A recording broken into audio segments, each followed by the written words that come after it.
Ladies and gentlemen, welcome to Spawncast, episode 291.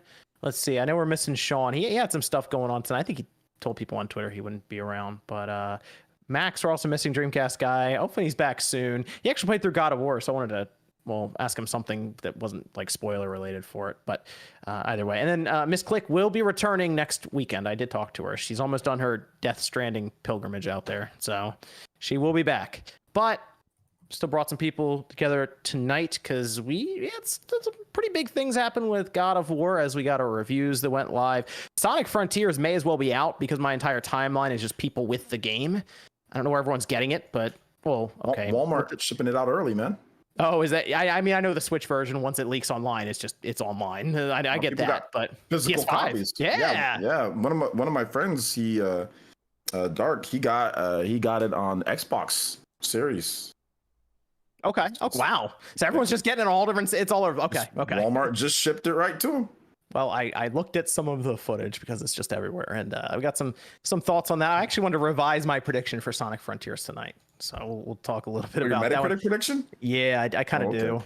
PSVR 2, we got that with the pricing, the launch line, a lot of stuff with that, a lot of controversy with that one, and I threw this in for fun with the Nintendo Black Friday sale.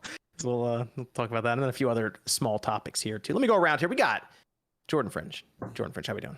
Good. Glad to be here. Thanks for having me.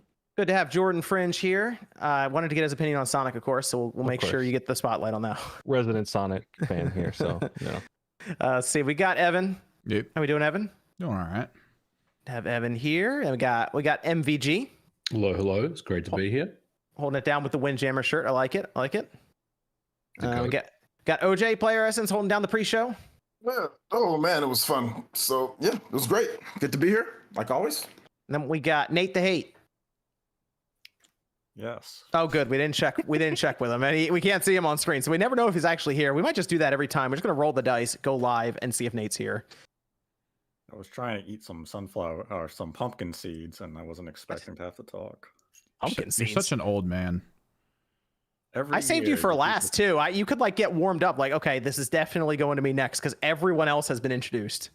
No, but you could get into like some tangent about the Windjammer shirt or something. So that's true. Snacking on seeds. Okay. Very good. Well, we'll start with a Discord question tonight. Evan, you want to hit us with one of those? Which game or series that's stuck on the Game Boy Advance would you love to see get revived? The Game Boy Advance that's stuck on there? Oh. Well, I mean, Mega Man Zero kind of went to, like, they have the collection. That's stuck on the Game Boy Advance. Wow, what series would be stuck on the Advance that I could think of off the top of my head? Legacy of Goku. Metroid Fusion. Oh, Legacy of Goku, though. Can I say Metroid Fusion? Metroid Fusion's on the Wii U. I mean, that's Virtual Console. I like Legacy of Goku. The problem... I'm trying to think, was the first one wasn't as good. Boo's Fury I thought was better than the other one, but they were never like incredible games or anything. I'd be okay with that. What about Kojima's game? We need a new Boktai game. How can you imagine? I mean, I guess technically you can go outside with the Switch, so you can put it on there, put it on the PlayStation, and have to carry that thing outside. I saw someone in the chat mention Ninja 5.0. Why not? That game's stupidly expensive, isn't it? So yeah, why not do a fun little side project for that one? Hey, Advance Wars, that one's actually that we're gonna get that on the Switch soon. I assume someday. Or Golden Sun is another good one. We need Golden Sun. I mean, that depends on how we want to take the question. The series isn't trapped on the Game Boy Advance. That's true. That's true. So I mean, I assume we're thinking of franchises that haven't left the GBA. That's what I mean. That's tough. The GBA got a lot of ports, if you remember back then. it was a big deal because it could run Super Nintendo games. We were like, this is incredible. It actually works. And so, you have another Discord question, Evan? What is your favorite Christmas-themed video game or Christmas-themed level in a video game? Christmas-themed. Oh, I like Miles Morales, Spider-Man. That's during like the Christmas season, kind of, right? It's the winter time. I always loved the Christmas events they did in Killing Floor, just making all the zombies look like something Christmas. That was really cool because at the end you have a big Santa chasing Santa Claus with a minigun or something running around. It's great. That was I like those holiday events. We had a blast with Killing Floor back in the day. a lot of fun. That's a good one. You said Bayonetta 2, OJ? Yeah. Yeah, technically, yeah. People always tell me it's not a Christmas game whenever I say, "Hey guys," I always play it on Christmas, or I like upload a video like, "This is not a Christmas game." I'm like, "Yes, it is." Yeah, it is right in the beginning. It's Christmas themed, like immediately. Yeah. Let's start tonight. We're gonna go right to the. I mean, there's two big pieces of news, but God of War Ragnarok is, I would say, the more positive piece of news. So we'll start things off on a positive note here. God of War Ragnarok coming in still at a 94 with 124 critic reviews. So I think we're beyond the time period of, is this score going to hold up, because more and more reviews will come in. 124 reviews. I think it's pretty well locked right now at 94, I would assume. But that puts it right next to Elden Ring. Elden Ring's a 96, I think, on PS5. This is a 94. Once you get above 90, it's like, it doesn't matter as much when it comes to the different point scores, really, I think. So obviously you're probably going to have God of War and Elden Ring, along with probably some other titles that we'll see how the jury picks on those. But I mean, these seem to be 1A and 1B just based on critic reception right now. But I'm pretty happy it got this score, because I was concerned it might run into that sequelitis thing that's going around right now, where if a game is a little too similar to the previous one, like Horizon, it comes in at like a point less or something, or even Bayonetta, I guess you could say, and they go, it's the best game in the series, and then it's just a lower score. What do we think, though? God of War Ragnarok coming at a 94 right now. I thought that it would get a high score. I felt that maybe it could lose a point or two, but if you read the reviews, like, I read a lot of the reviews, they all kind of say the same similar thing. Like, hey, the combat is really good and it's evolved. It's the same type of game, but we already love this game. So It's just as good, if not better. So I think that they default like God of War more than Horizon or more than Bayonetta. So therefore, that's the reason why it got the score that it got, because it's just a better game in their eyes from the beginning. So it's going to get right around, I think they both have the same 94, right? The first one? Yeah, the first one was 94. First one has 94. This one, I mean, it's different reviewers, and it could have went up or down, but the game is really good. At the end of the day, the game is really good. Some people are a little miffy on the story in terms of it not being this or that, but I mean, pacing, but whatever. Everybody always says there's pacing. Somebody will always say there's something wrong with pacing, no matter how good the story is in a game. Yep. So yeah, I'm actually excited. I'm actually excited that the combat is a lot better, because that's one of the things that I thought was good in the first game, but I didn't feel was like, oh my gosh, this, I still like the older God of War games more, so I'm really happy that they focused on the combat and made the combat so much better in this game. And some people even say the story, is not quite as good as the combat. The combat's even better than the story. So that's exciting for me, at least, because I'm like, okay, great, the combat has been improved, because this is the second one in that line, where like, I think that even in some of the reviews they said, actually in a lot of them, they said this is like God of War 1 to God of War 2, the original. So that got me really excited, because God of War 2 is my favorite. So I'm like, okay, good, we're gonna see that next leap, that evolution within this type of game, because I loved God of War 1, but God of War 2 took it to the next level in terms of the combat in the game, and then God of War 3 was just nuts. So I'm very excited, very, very excited, looking forward to playing the game and enjoying it, and looking forward to all the cool combat moves and the combos and all that. Still would have liked to have a jump button. I think that they could have, I mean, looking at some of the stuff, I'm like, dude, they could have had a jump button. Like, they really could have. Button returns. Put it in the game. We're in the game. I'm like, they really could have had one. Like, the combos, like, there's times where you're hitting people into the air and there's all this cool stuff. I'm like, yo, like, maybe the third game we get a jump button. But for right now, I'm okay with this. This is good. This is good. What are you thinking, MG? You're on this day one. Yeah, I'm going to pick it up. I like 2018 a lot, actually. I thought it was, I still think it is one of the best PlayStation 4 games. I didn't look, honestly, I haven't really watched any reviews or read much about the game. I kind of just want to go into it not knowing too much about it and the story and everything. I know there's spoilers and leaks and all that sort of stuff, but I'm happy that it got a 94. It's probably higher than I thought. Maybe I was kind of in the same camp as you guys, thinking it's just a sequel, so it may just be a couple of points less than the original game, but it's sitting right next to it at 94. And look, I think it's it's a race between this and Elden Ring, and honestly, I couldn't really say which way it's going to go. But I'm excited to play the game when it comes out next week. Yeah, I'm at to play God of War, but I mean, I really liked God of War 2018. That was my favorite PS4 game, so it's possible that it could dethrone Elden Ring for me right now. Just looking across what we have this year in general. I mean, I did take a quick look just to see where we were with. If you go to Metacritic, look at best games of the year, and you look for best new games, I guess not necessarily games that are ports or like the special edition ones that are moved up to certain platforms. It basically is, it goes Elden Ring, then God of War Ragnarok, and then you have to go down to, I mean, Rogue Legacy 2 was already out, I believe. Neon White's a 90. I mean, that's right there technically. You got Legend of Heroes Trails from Zero's a 90. Wow, that's pretty good. That's on PC. Not a 90. That's not a 90. I mean, the score that's going to get, I think the Switch version's at 86. So I mean, how much was how many reviews on that one? 10.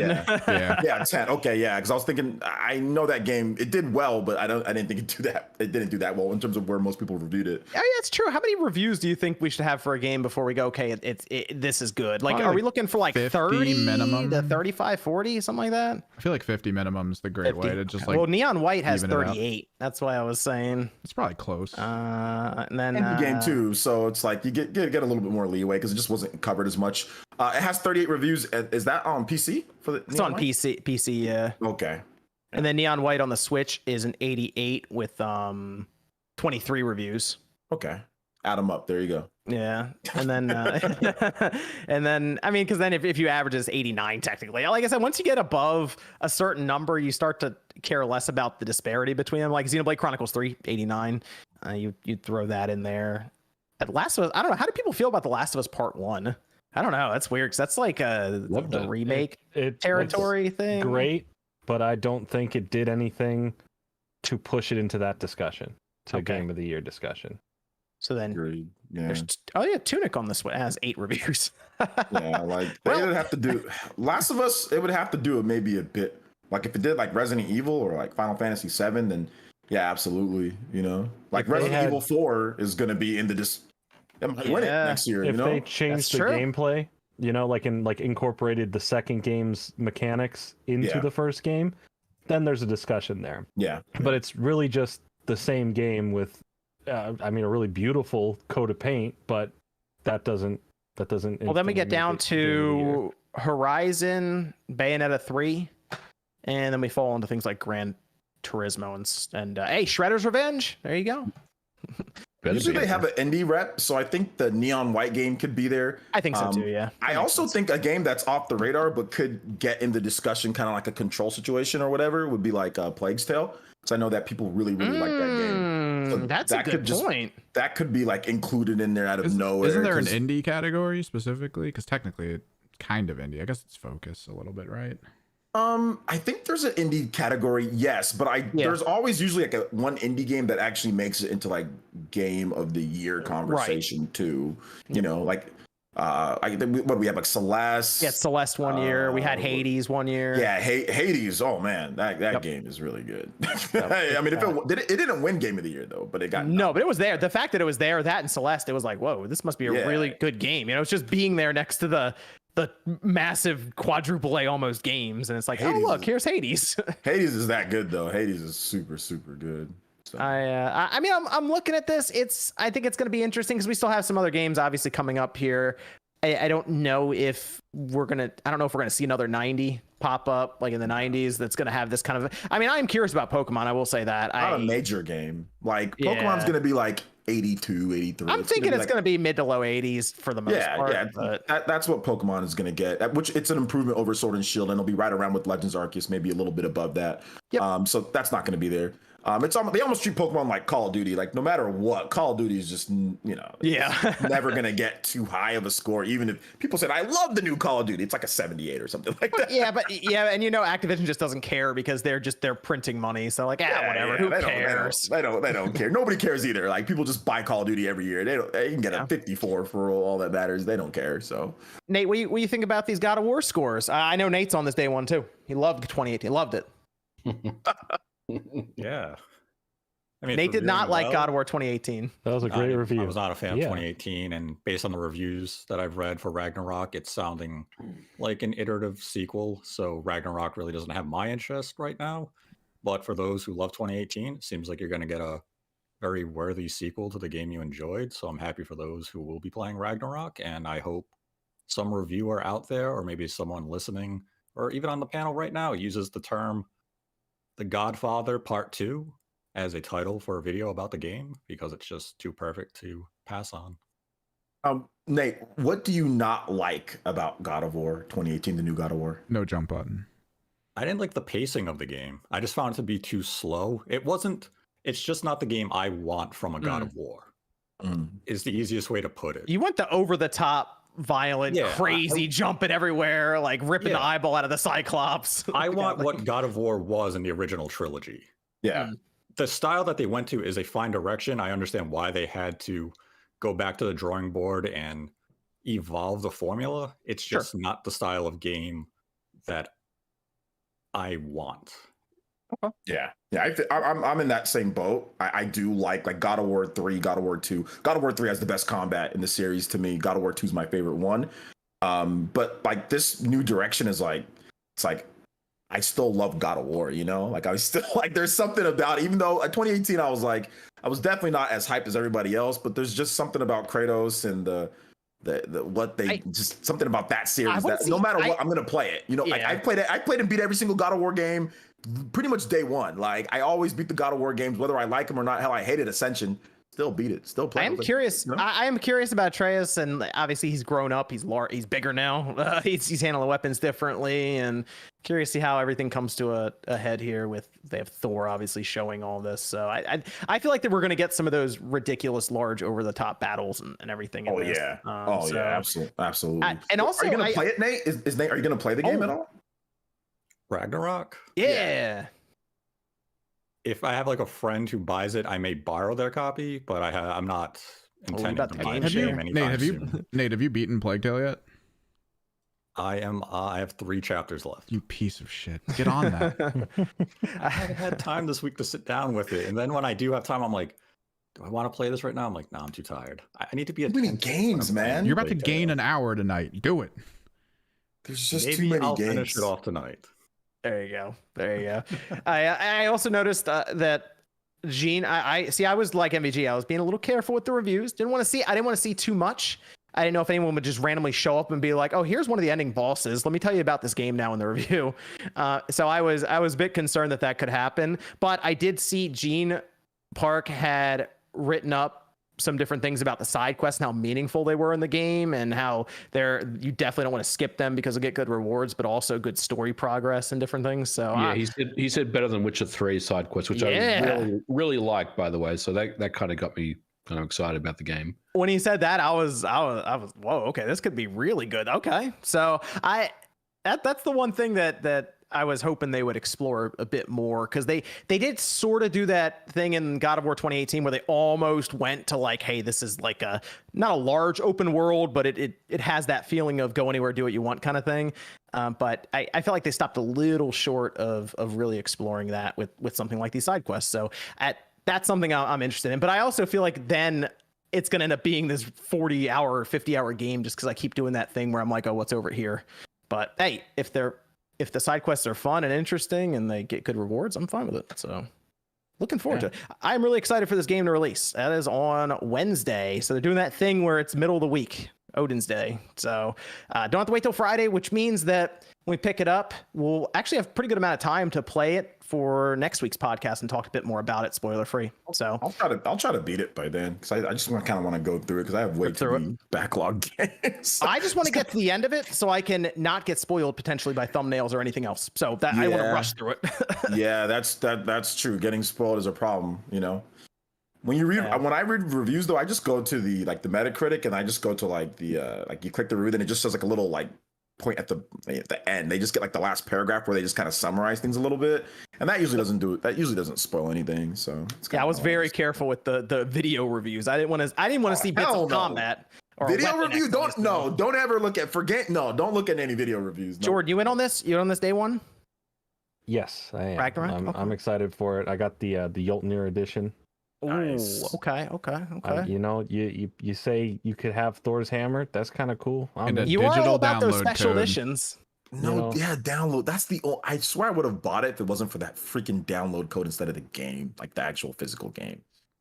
That's the only bad part. Outside of that, it's awesome. They should just sold it without the game and just let people pick out whichever version they wanted themselves. Like it's the same. It's basically priced out to where the game's not included, so you can then take that money. It would just be like an separately. upgrade, basically. Like I'm getting the game and I want to upgrade to the Jolnir edition. Exactly. Yeah. Yeah, I'd have been fine with that. you know, at least I'm getting a steelbook. There you go. So you With can put your nothing in used download code in there. That's probably where they will put the code. So you just got to open it for That's one of the weirdest things ever. It's like it's a digital code, but you get a steelbook for what? I've already. I don't. I feel like Thanks, Halo 5, for starting that trend. Appreciate you. the collector's edition should just come with the game. You've already committed that you want a bunch of junk. Like, what's a Blu-ray disc at that point? I mean, they're probably like Call of Duty and putting the game on the disc. They're giving you a blank disc. Yeah. It's the all digital people, man, that are ruining it. All digital people. Wait, there's 70 megabytes on the disc. Oh, completely. wow. You know what that does? It's a link to Turns a that URL. Yeah, it lets you go. Oh, this game. Okay, it's this game. Cool, we understand. Then it starts downloading. That's it. That's all it does. All right. Let's move over to. Actually, Evan, you have a. Actually, you know what? Real quick before we move on, let's say it does indeed come down to, but just based on the critic reviews and stuff, it comes down to Elden Ring, God of War. We've all played Elden Ring to some degree.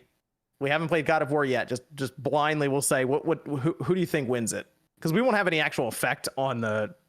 I guess 10%. I think is Elden what the Ring voting is. What do you think Elden right Ring now? wins it Elden because Ring. it's more different than Okay. the previous. I think God of War is going to be more easily consumable by the general like reviewership. So God of like War the might Hollywood hit it. Reporter. Because Elden Ring is about like looking deeply into the lore and trying to figure stuff out without too much direction from the game itself. Whereas God of War is going to be like, this happened because of this, and it's like, all right, and people just be happier for it. But it's Keeley. You know. Yeah. Like, look at his whole relationship with Elden Ring. He's the one who hyped it up, promoted it, got it out there, made sure the world was hearing about this game for people who weren't, into this genre of games. And, I mean, I feel like he doesn't pick it. I know, but you never, you know how these things work. I can never trust any award show. Every award show to me is bought and paid can't trust behind the scenes. But you can't trust my award show that I do every year? You can't trust it? You think to come out and accept the award, like Kojima would walk out and like accept it, just to be like, why am I even here anymore? Like, what's happening? Black Keeley Awards are completely. Wait a minute, no, time out. The Black Keeley Awards are completely I don't honest. see a website showing the judges of the Black Keeley Awards. Where's the transparency, OJ? Where's the transparency? Yeah, and you said if I wanted to appear at the awards and accept my award and actually win the category, that I had to pay you one lump sum of $500 and sign an NDA, and I refused. So, OJ, I think the Black Keeley Awards are rigged. You made that up. The Black Keeley Awards are completely honest. Okay, and this year it's going to be fun. There's going to be some great awards handed out. Okay. Let's. Evan, you have a Discord question over there. With the move to entirely nationwide online shops, auction sites, and the rise of the resellers on YouTube, are mom and pop shops just a dinosaur waiting for Armageddon, or is there hope to survive the digital ice age? It's difficult. I'll say that. They just keep I see them continuously just disappear. So, I mean, I wouldn't bet that most of them will stick around. Some have actually adapted pretty well to because if it's a mom and pop shop that is also part of that digital age to sell stuff, then they usually if I was a mom pop shop right now and I was looking in the future, I would make a YouTube channel yesterday and just start promoting through that.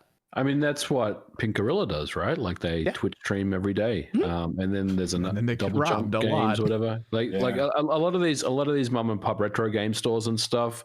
A lot of them have YouTube channels or Twitch channels where they actually either make content to promote the channel. Yep. Or they do live streams, and I think that's a pretty clever way. Think about how interested, like even back when I was younger, where you'd see the person behind the counter at like your local store, and you'd be like, "This must be an amazing job." Like, look at it that way. You can bring them into that life. They can just kind of see it, whether it's through YouTube videos or streaming. the mom and pop stores in my area, what they do, they have like the whole like where you can come play like cards. Like they have like the Magic the Gathering and like you can Dragon Ball Z cards and Pokemon. So they've all incorporated that aspect to stay in business. So that's how they stay in business here, is like sell the cards, sell all that, sell the nerd culture, sell all that crap, because those guys will come in and buy cards, then also buy video games too.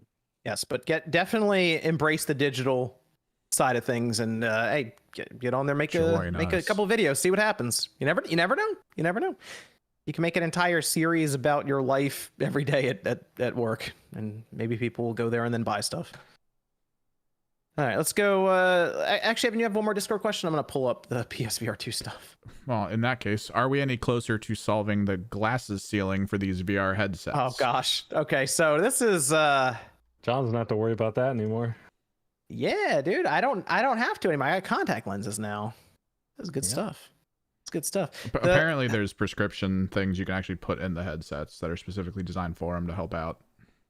Oh, for the lenses themselves. Yeah, which, I mean, that's just a whole other expense, so that's kind of wild. But yeah.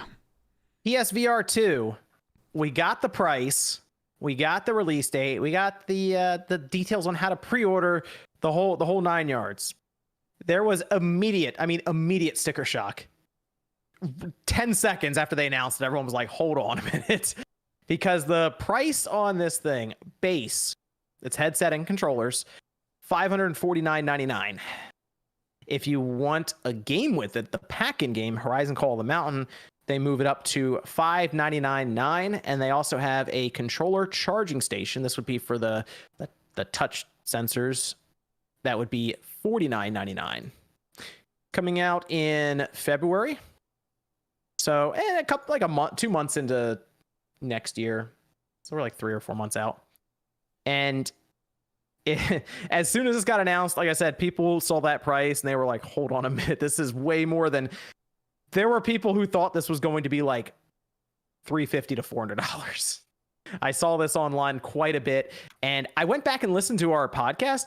We were actually close. We thought it'd be $500 to $600, somewhere in there, when we were kind of thinking about the pricing and how this would fit in. Because we were considering it would probably be maybe a little above half the index, which it is, I think, right? Index is still 1,000. So if we want to compare it to different headsets, if you get an index and it comes with the controllers, it's $750. They then have more stuff on top of that you can buy, so they do have larger bundles. Yeah, because you have to get the cameras if you want the actual tracking. There's all kinds of stuff you can pair with it, right? So it can get complicated and expensive. The Vive, same deal. They also have like a Vive Pro that gets even more expensive. I believe that goes north of $1,000. And then obviously we just saw the Quest Pro or whatever for $1,500. So I think people very quickly realized how expensive VR has gotten, because when the PSVR, the first one, came out, that was $400, but it didn't come with the Move controllers from what I remember. So you had to buy those separately, and those were kind of tacked on. They didn't really design the Move controllers to be a VR controller. This looks like from the ground up, it's all being paired together and it's all designed for virtual reality.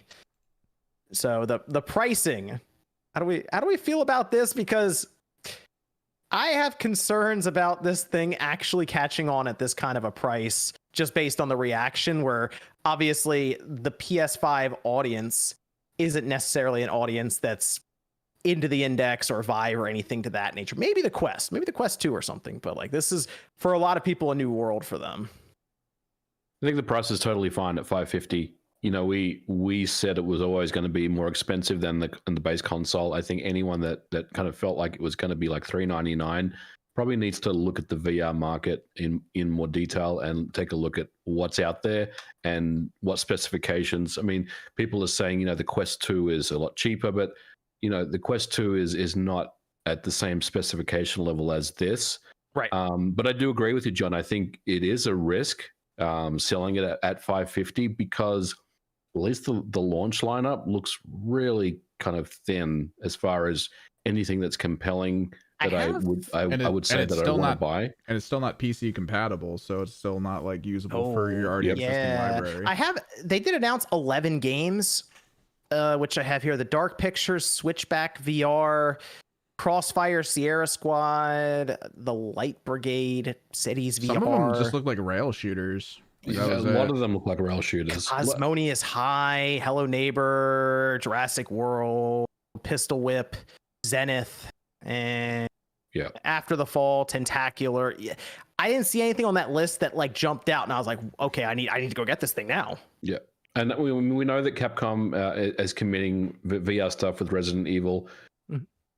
But honestly, we need that killer app. We need that compelling title that's like, oh my God, I need a VR like right now. I'm going to pre-order it. And obviously the big elephant in the room is Half-Life Alyx, the omission of that, not the omission, because it was never included, right? I'm not saying it the right way, but because Half-Life Alyx was a game that I think a lot of us expected to be there. Maybe the deal got signed and announced. The fact that it's not a part of the launch lineup and it's not even been acknowledged, not even like a teaser that says coming later in 2023, something to kind of just grab people on to say, hey, I need to get a VR thing before they sell out and scalpers start, trying to resell them. The fact that it doesn't seem like there's any big compelling app for this headset does make the $550 price a hard bitter pill to swallow, for some people. I think it's some people that may have thought they were going to get one may be thinking, I don't know if I want one now, but I'm going to get one. I'm going to check it out. Look, the reality is I'm probably going to get the Horizon thing for $600. I'm going to play that. It's on rails. I'm going to be bored with it in about 3 hours. The headset's going to go back in the box, and I'm going to wait for something decent to come out. I thought we had the game length for Horizon. I thought somebody mentioned how long the game was, and it 6 to 7 hours. Yeah. Yeah. So 6 to 7 hours, which I mean, I guess for a VR game, you're probably not looking for a 20-hour experience necessarily, because you might play it for the VR itself an hour or two at a time, depending on your tolerance for the headset, the weight, moving around like that, the VR kind of effect. So that's my other thing is, you're right, MVG, that is probably a game that you'll get through in a day or two. And maybe the first day, if you're really into it and really excited for it and having a good time, I could see that happening. And the thing that's surprising to me is the launch lineup doesn't have something like Gran Turismo. They had Gran Turismo Sport VR enabled, so I figured, they'll have Gran Turismo 7 ready to roll for this launch, and it'll just get an update, and boom, they'll sell more copies of Gran Turismo 7 as well next to it. And I don't see that. So and I know this was never actually, it was never specified, but there's no back compat at all. Which is fine, but they also haven't said, hey, we're going to bring like 5 really awesome VR titles forward for the PSVR 2. And I'm just using like Tetris Effect and maybe Resident Evil 7 VR and maybe a couple of Astrobot or something like that. They revealed No Man's Sky too was supposed to be like going to have an aspect for it that would work on it. Yeah. Okay. I know. I think it's weird. Like they just don't have enough there on the launch really to compel a lot of people to get one, and I think that's going to be the difficulty with PSVR 2. They really have to get some strong titles in that lineup, and unfortunately, other than Horizon, it's going to be fun, like you said, for 6 or 7 hours.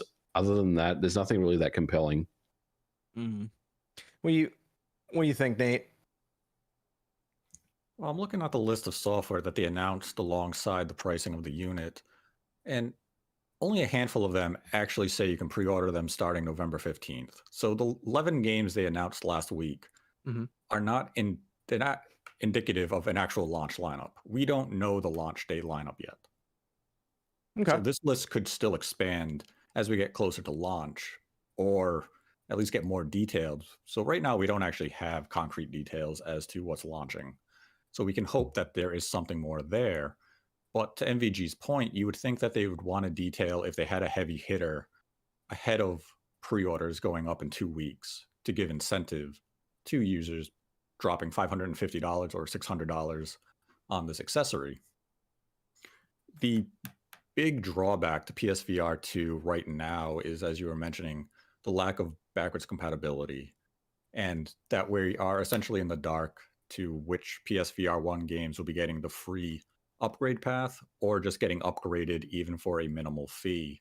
And the fact that we don't have any details as to what software would be included in that path is disappointing. Because if you knew on day one you would have Astrobot, Tetris Effect, Beat Saber, Batman VR, or Until Dawn, all compatible with PSVR 2, and let's say, some were a $20 upgrade, others were free, you'd at least have some understanding that you're buying this unit and you have software immediately available to you if you are a PSVR 1 adopter. Right now, it seems as though they're heavily leaning on just Horizon Call of the Mountain, which it looks fine in its own right, but as MVG was saying, it's not really a must-have title. It's more so a game you buy because you have PSVR 2. Right. So it seems like it's a very odd rollout. And typically Sony is, they're masterful when it comes time to market new hardware and, add-ons. And for PSVR 2, it's lacking that ambition we typically see from Sony, which kind of makes me hopeful that maybe they have something big just beyond, the curtain. Maybe it's like a Half-Life Alyx tier game that they're planning to drop on us just ahead of launch to get people excited. But it also feels as though you should have already done that. You should have generated the hype. And to the price point, it's very competitive. It's where everyone expected it to be.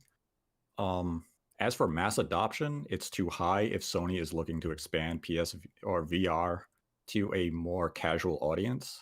That audience isn't going to go to PSVR 2. They're going to look more for a Quest 2 that is, significantly cheaper. Apparently Valve is looking to introduce their own Quest competitor. It doesn't need a PC. So I kind of thought, I know Sony wants to push this as like this powerful accessory that'll go alongside of their system and all this.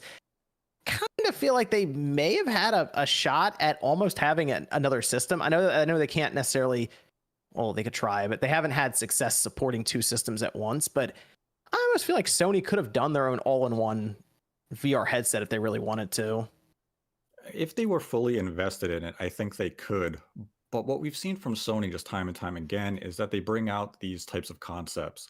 The Eye Toy, very quickly forgotten. The Eye of Judgment, which was I remember that thing. Strictly for the Eye Eye of Toy Judgment. 2.0. I have that sealed. And Sounds like a short. And then we have PSVR 1. It had a nice array of games, but it also largely ended up feeling like an afterthought for Sony. I mean, look, it was earlier this year, late last year, where they came out with a sequel to Moss. And it just released, really no fanfare to it. And that's one of those titles you would almost expect them to be out there right now saying, we're going to make this, upgradable to PSVR 2. And there's just no talk of that. So there's definitely some concern with PSVR 2 that is it's going to be treated as another afterthought for Sony after it's introduced, for 18 to 24 months. And at $550, that's definitely a gamble to invest that type of money if Sony's not going to treat the platform seriously. Now, I enjoyed PSVR 1. I hope to get a pre-order in for PSVR 2 in a couple of weeks. But it's definitely going to be a pre-order of more curiosity than necessity. I want to see more software that's going to be compatible with this unit. And I'm hoping for some, real heavy hitters. I want to see unique VR experiences. I want to see Valve commit Half-Life Alyx to the platform so I finally get the opportunity to play the game. It's, well received on PC by the individuals who do have a PC capable of playing the game and the VR headset. It was pretty cool. Yeah. Yeah. See, Evan liked the game. I still think the move is to essentially create a pack-in game out of Astro's Playroom that's already on the PS5 and just add some sort of VR mode to it, just to throw it in there and then show up with something like a Half-Life Alyx close to launch. But it just feels like you should already have announced those details. Yeah, I would say so. Even with just using Half-Life Alyx as, that simple example of a must-have game, there would have been no harm in announcing it last week just to give hype to the platform, give people incentive to pre-order, even if the game wasn't coming out until December 2023. It doesn't matter. You want pre-orders now. You want to sell the systems now. Yeah. You need a game to do that. Based on what do we have, about 20 games in total that we know will be PSVR 2 compatible, like all in all? We have maybe 2 to 3 that actually really look enticing, and it's Resident Evil Village. Resident Evil 4 has some VR compatibility, and the Horizon game. It's not exactly the I will say strongest Resident Evil lineup. 4 on the Quest is really cool. So if we get like a better version of that essentially with Resident Evil 4 remake, that would be pretty interesting. Like I would want to play through that on the VR just to try. Not my first time, probably the second time through or something. I would try it, but that's the problem, is we just don't know the direction that they're going with VR for RE4. We know Resident Evil Village is its own unique VR experience. Now, is Resident Evil 4 going to be that, or is it going to be similar to Resident Evil 7, where it's the same base game, just in VR?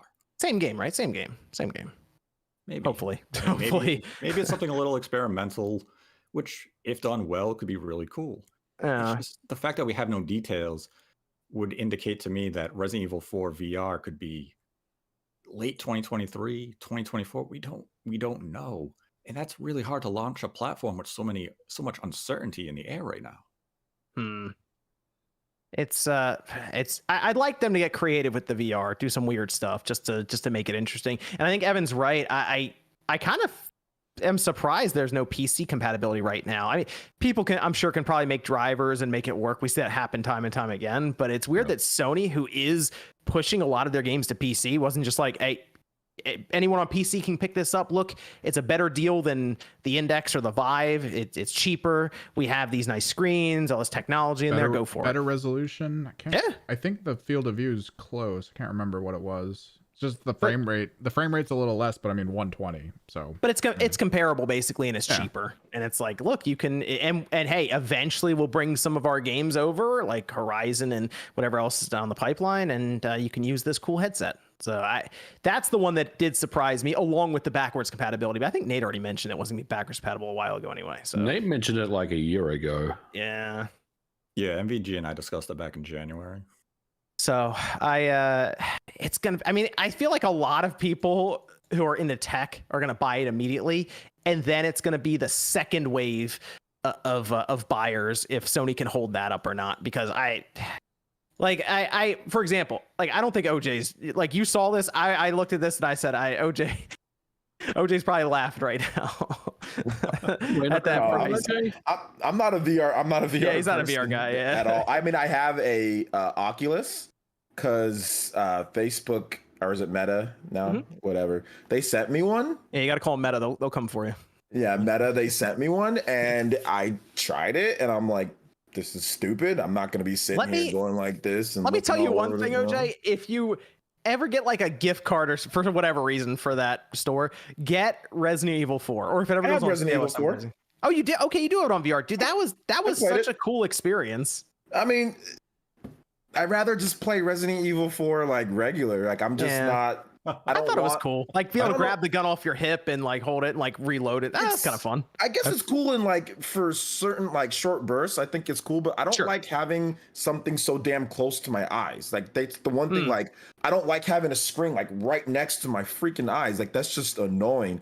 These aren't. Some people think I wear glass. I don't. I have perfect vision, but these are just like my glasses I wear for like computer filters for like blue light. Yeah, just filters, but.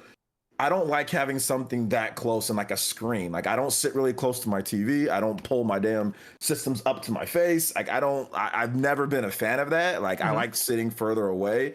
So having that screen right next to my eyes is just I tried Sony's first VR at E3, I think 2014 or whatever. I waited in line forever, tried it. I was like, this is just not for me. So, but I like the specs. The specs are good. The price is expensive for, but based off of what you guys said, like, like the specs are lit. And for people that like VR, it's going to be cool.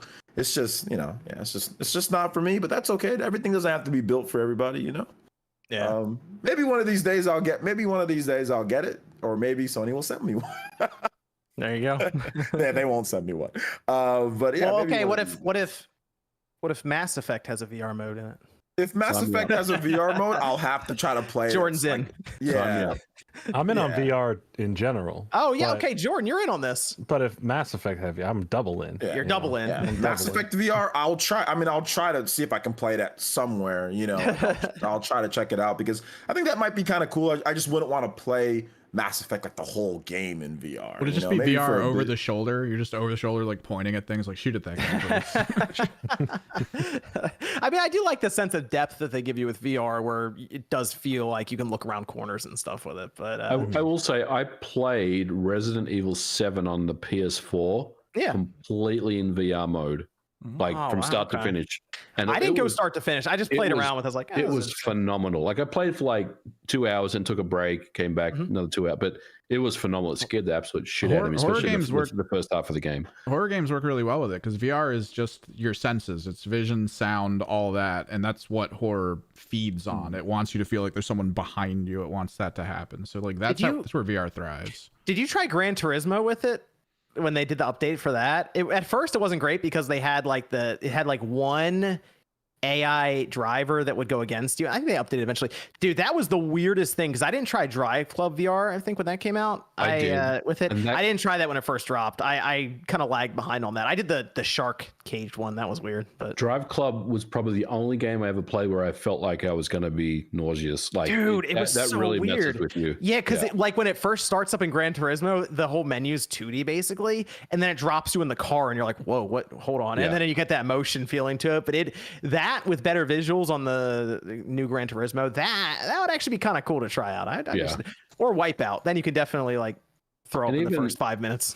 Even some Star Wars stuff. Like, do you remember the Star Wars Yes. mission, the X-wing Mhm. mission in VR? That was awesome, and I kind of wanted more.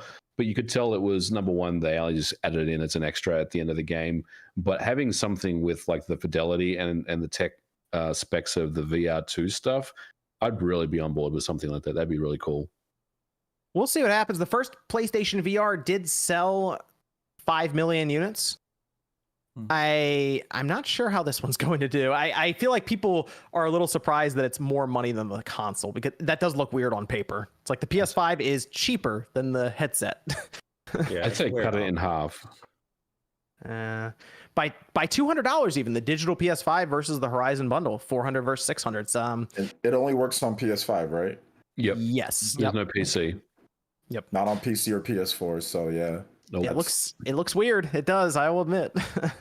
But I mean, I'm sure, like I said, many tech enthusiasts try it out. I'll get it. We'll try it out, and we'll definitely talk about it on the podcast when that comes out. And I'm sure all videos will pop up all over the place. I would like to see them though make a new social app like PlayStation Home. Just why not put it out there, compete with their own little metaverse thing like all these companies want to. That might be kind of enticing to just see what happens there, or it could be a disaster with how people, I'm sure, would interact online. So we'll see about that.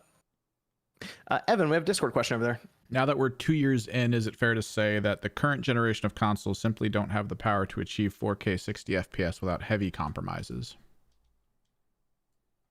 Kind of. I mean, so here's the thing. I'm curious about how Forza is going to do when that drops, because that should be a showcase game for them, and I think that will be a clean 4K 60 with all. They'll probably have ray tracing the whole deal. Racing game. We know that. He's talking about stuff like, the next, I don't know, like Starfield and games like that. Oh yeah, Starfield's not. I don't think Starfield's being 4K 60 straight up. I think like there's gonna be some tricks with that one. Like Hellblade and like games like that.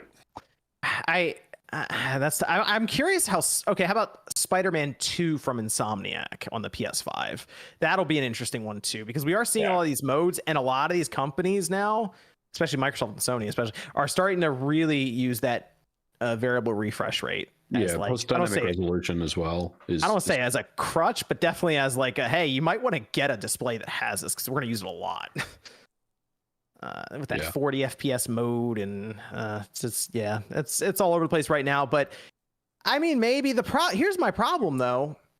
As soon as we get pro systems, if they ever decide to go that route mid-gen, those will just get pushed to the brink too, and we'll probably see dynamic resolution there. So I don't know if it'll ever end, because they're talking about conversation happens every single generation. If you give developers more tools and more power, they're going to want to create, some crazy thing with that hardware, and with that comes compromises to resolution or performance. It's not that they cannot achieve 4K 60 FPS if they just scale down their vision. It's that they want to push their vision further and further, and it doesn't matter what type of hardware you give them. They're going to continue to push further and further, and resolution and frame rate are always going to be the compromises that they choose to make. And with Unreal Engine 5 coming with cinematic quality assets, like that's You know who else I'm curious about? Okay, so I'm talking kind of about Sony right now with the Insomniac.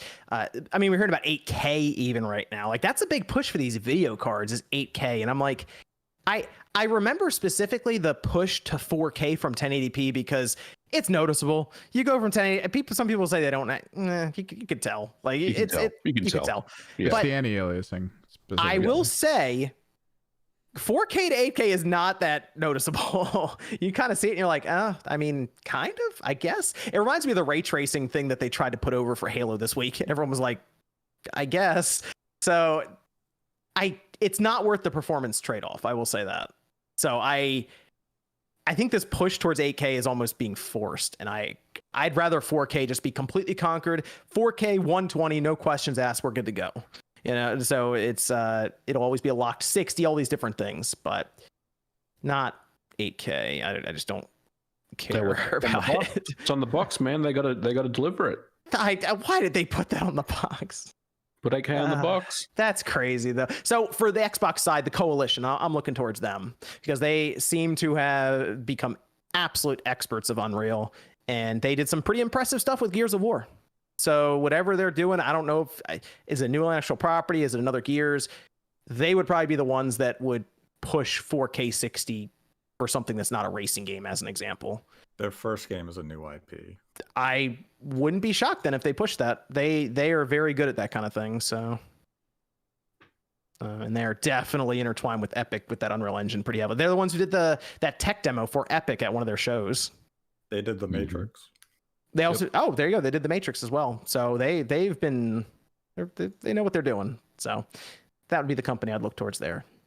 Or who knows? Maybe we get the Xbox Series XX.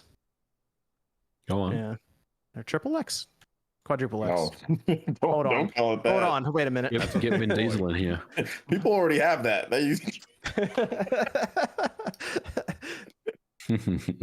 Sounds like a marketing nightmare. All right. We have another one, Evan.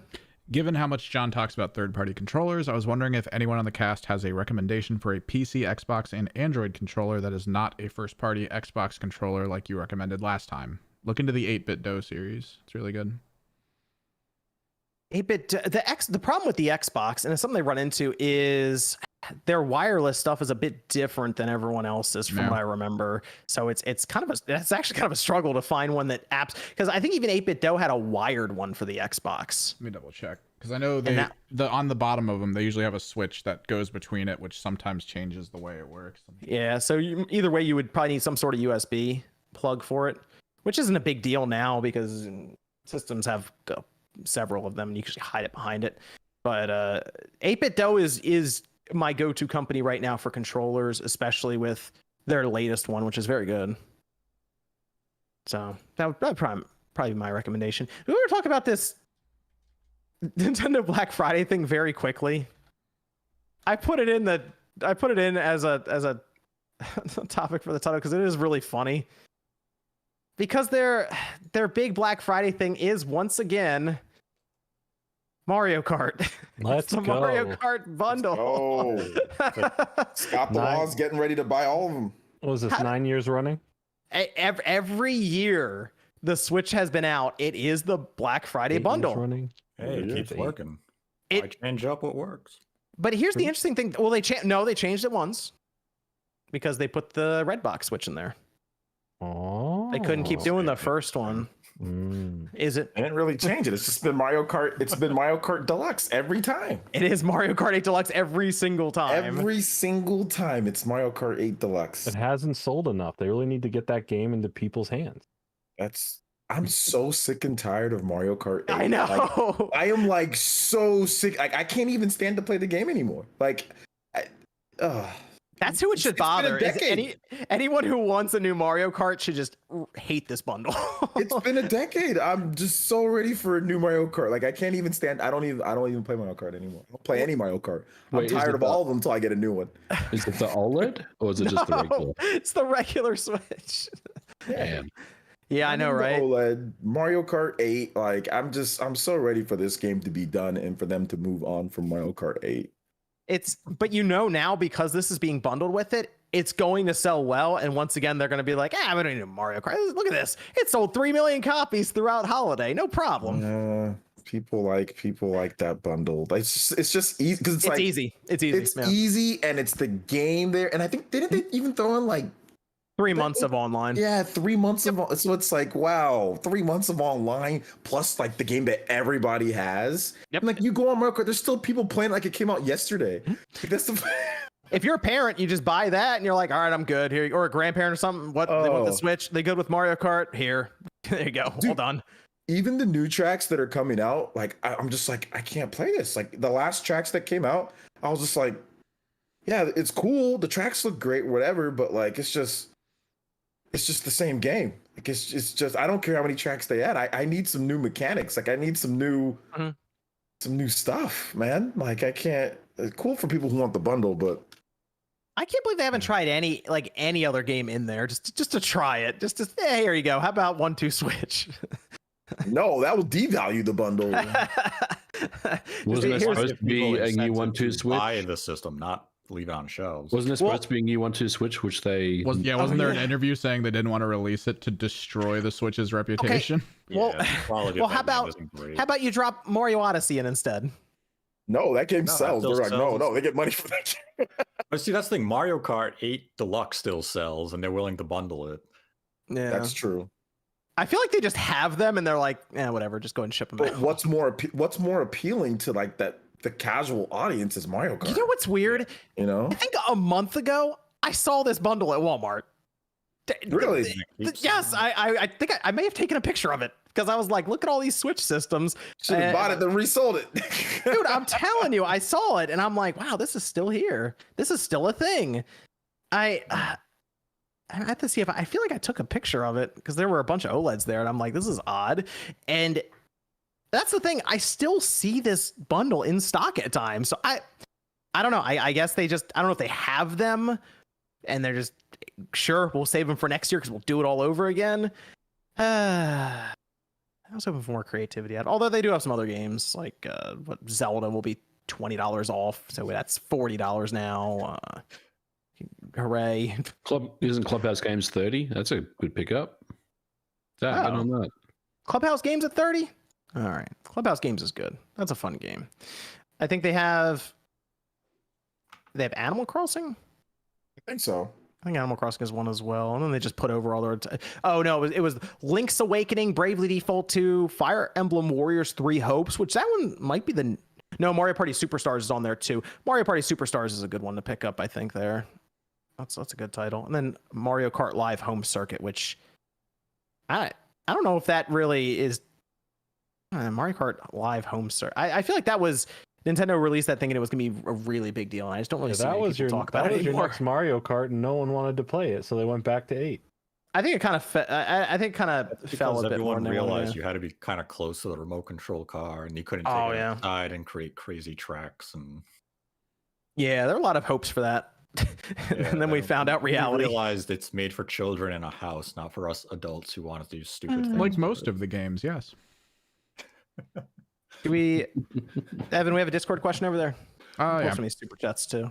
We got, if I pay for I keep forgetting how to pronounce this, Udemy class on audio engineering, will y'all consider taking it? All you MFers need to learn how to balance audio sources, especially for when Kimmerik's project is gone.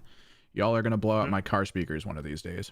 Hey, that sounds like your speakers have issues. Don't come at us. Sorry, bud. We'll work on the balancing if Evan's not here. He goes to one of those LAN parties again. Got a couple for more 2 of years those coming up, yeah.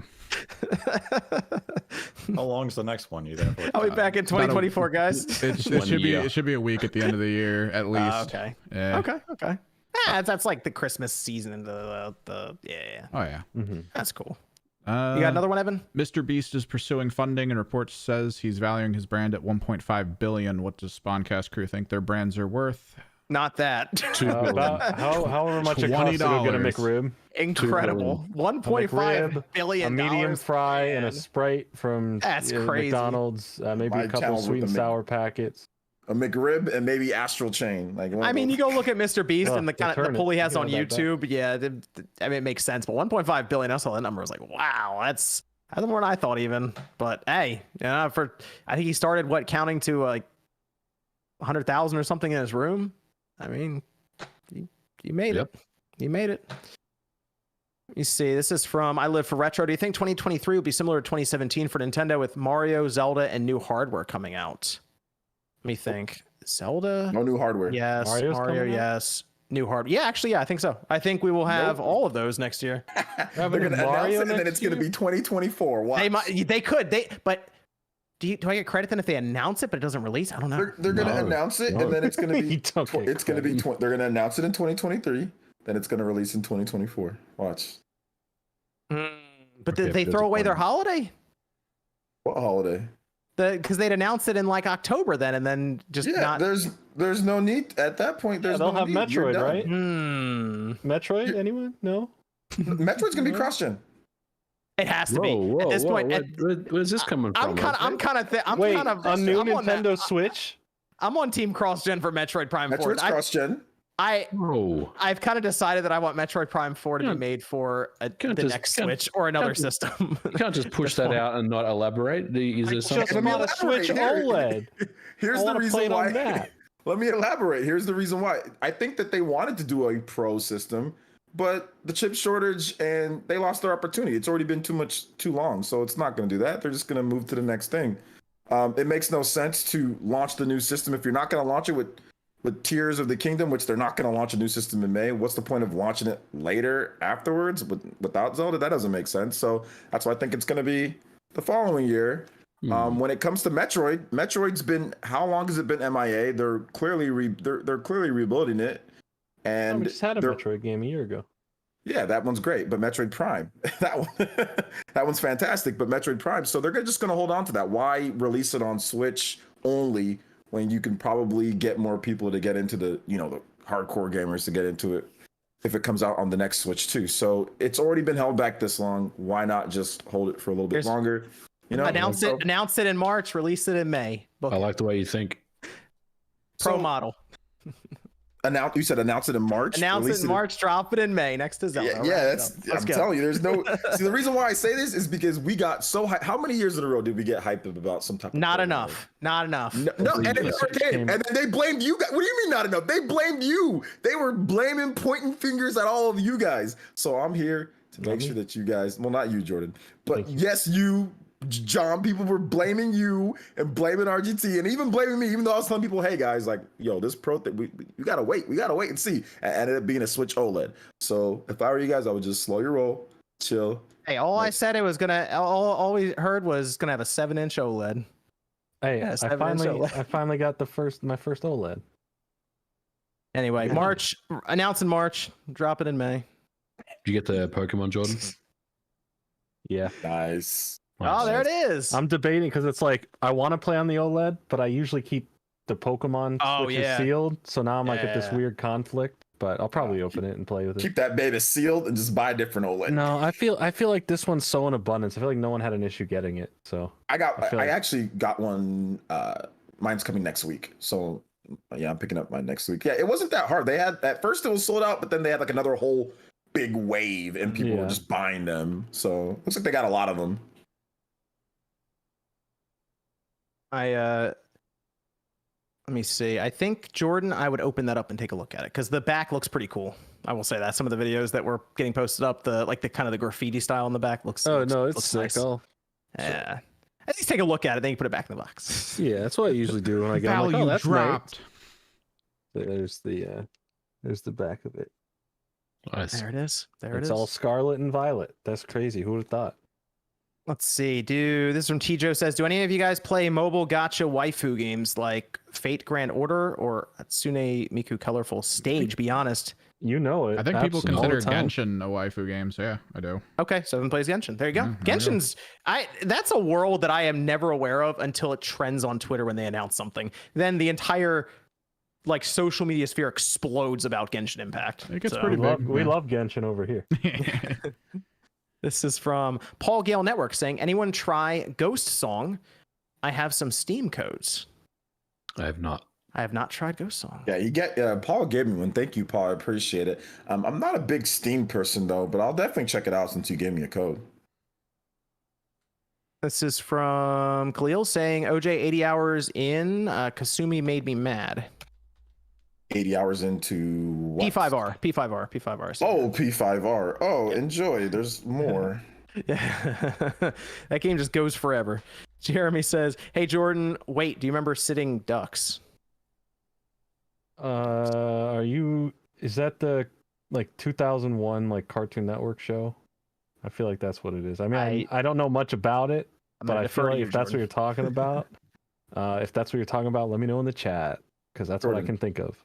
I think there's this show that I just randomly Duckman. Have you heard of this show? Yeah, I've talked about it before. Did you talk about it already? Are you I gotta saying find you that just episode. started I haven't seeing made it? its own video yet, but I talked about it in the creator of that show's other creation, talking okay. about him making the other show. I need a video. I need a video on Duckman one of these days. I will. I'll probably do Duckman next year.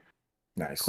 Cleo says, I'm excited to watch people play God of War Ragnarok. Game isn't really my cup of tea. Oh, it's great to watch. Oh, yeah. The Axiom says, could Crisis Core Remake get a 90 grade? I think it's going to be probably mid 80s, most likely, yeah. Mid-80s. The Uncharted Wolf says, are there any cliffhanger endings in games that you all like? The only one I could think of is a masterpiece of an ending that God of War 2 had. I like the The end ending of ending sucked. 1886, but we never got a sequel, so it sucked. Halo 2 was all right. But yeah, everyone always points to God of War 2 as one that they were okay with. I wasn't okay with it. Well, it's because you were like, I gotta wait for the next one now. I guess this one's a little weird, but like Dante's Inferno, it ends like it's going to go to the next part of Dante's story, and Still then hanging off that cliff. yeah, there's just no 2 follow-up games after that to tell the rest of the Divine Comedy. No. So This is from Splubber. Says, John, you've said before that you eat 6-7 times per day and eat 2,500 calories a day. How do you ration those? Meet your caloric goals. Also, panel, Scarlet or Violet? both. I'm going Violet. Neither. Abstain. Both. Neither. Whoa, neither. That's a take. Come on. How, Pokemon. what do you mean by come on? It's Pokemon. What is that supposed to mean? Pokemon, it's Windjammers. Pokemon. It's my Sonic. If you know what I'm saying, Pokemon. Jordan. Okay, I understand. No respect. I'm gonna play Violet though, but I'm getting both. Fuck Pokemon. My Over the ears. six to My ears. 7 meals a day, some of those do count like protein bars and stuff. So technically it's like 4, and then there's like 2 protein bars. And the protein bars are like 180 to 200 calories each. So it's really like 400 to 500 calorie meals throughout the day. Pretty consistently, actually. So Chief says, do you think PSVR 2 games will be $70? I'd love to hear what you guys think. Ooh. I don't think so. Well, Nate, you mentioned it. It's $50 for Horizon, technically, because that's the difference in the bundle price.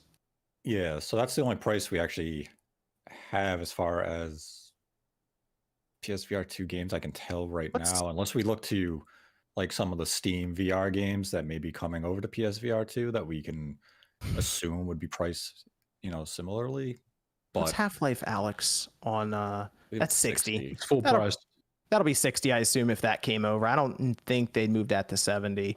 I 70 wonder. sell for VR. It's already a niche market, and now you're going to charge a premium on the games. I think $50 should be the ceiling for most. I could see some, like a Half-Life Alyx, going up to 60, but I don't think they can eclipse 60. I kind of feel like ever since I watched Sony do $70 for the Last of Us remake, to me, nothing's off the table. It could be that 70 could pop up anywhere, so I can't. It also depends, Nate, because something like Resident Evil 7, which had a VR mode built in where you could play through the game, that was still a full price game. So it just depends if it's an exclusive VR experience or if they actually just at it. I mean, with I assume in this case we're talking VR only experiences, not necessarily a game that has a tacked on VR mode. Yep. Because in that case, they would be $70 because it's still a standard PS5 game. But Probably as far as charge like 80. PSVR 2 only games, I think $60 should be the ceiling. Otherwise, Oh yeah. really running a high risk of selling a very limited amount of copies already on a limited install base. So the return on investment is going to be minimal, if at all. This is from Pyro, who says PSVR will not do well. Look at how underutilized the DualSense controller still is. The PSVR will not be game changing whatsoever. Let's see the games though. And this is from Tijo, says, is it me or did Sony just go, hey, remember when Sega tried to charge full price for 2 console add-ons? Let's do that. Also, should be Pagan for all. You're talking about the 32X and the Sega CD? What? Oh, is it me or saying, hey, remember Sega tried to 2 console? I guess so, yeah. Yeah. For the 32X and the Sega CD, yeah. Call of the Mountain should be Pagan for all. A pack-in for all. Okay, they like merged all of that together. Let's see. Brom says, why is PS5 VR so much if it used the power of the PS5? Because all the tech that goes into the controllers and the headset. That's basically it. Yeah, the specs of the headset are very impressive. You're buying like, price. yeah, you're basically buying 2 small 4K screens almost. Yeah. That have to sit right in front of your eyes. Let's see. This is from Dyer. Says, I think they're going to lose money. Then also people are going to forget about it and lose interest. Also, Sony best move is to just stick with PlayStation hardware. Well, it's really going to be up to Sony if people lose interest, because that means they'd probably have stopped putting games out for it. So that's my only concern, is if Sony decides like they don't really want to continue developing heavily for it. Bongo Lover says, Nate, or your proper name, Father, I can't believe you went to get milk and never returned. My life is full of lies. First it was Batman and then the Direct. Why'd you lie to me again and again? Because you're not a good child and you don't deserve the truth. I'm hoping that becomes like a repeat thing from week to week. Just get more information about Nate's illegitimate son. It'll be fun. My illegitimate children. Luke says, your personality's insights into different industry perspectives make this show something I look forward to weekly. Even Max, thank you. Victor says, would you guys play or buy Silent Hill 2 Remake and Silent Hill F if both came out on the PSVR 2? Yes. Yeah, that, again, horror games make a lot of sense on VR headsets. I can only imagine like if the new Dead Space will have a VR mode. Just hear like weird flesh tearing sounds behind you. You're like, oh god, oh god. Well, it has the haptic feedback on like the headset too around your head. That'd be interesting. Yeah. I could do some weird stuff with that. Like kind of tap you on the back of the head a little bit. Okay, never mind. I don't want to play anything. Well, they also would have like the 3D audio going to. Oh, that'd be weird. Yeah, that would be a game I think would be really cool in VR and from like an actual first-person perspective. You think Kojima does something with VR on the PSVR? 100%. He wants to do anything with anything that isn't just the system. Boss Man says, "Can we get a dab from MVG?" No. Damn. He asked Disappointment. and got the no. Jones says, just wanted to shout out Signalis. If you have a PS1 Silent Hill style game itch, it is perfect for that. Thank you, D Jones. Let's talk about Sonic Frontiers. Like I said, this game has leaked everywhere. Somehow everyone owns this game now, and I don't see it anywhere, but everyone's playing it. I understand on the Switch, like I said, it leaked out, and it's getting posted up everywhere. Things are getting spoiled. It's rough.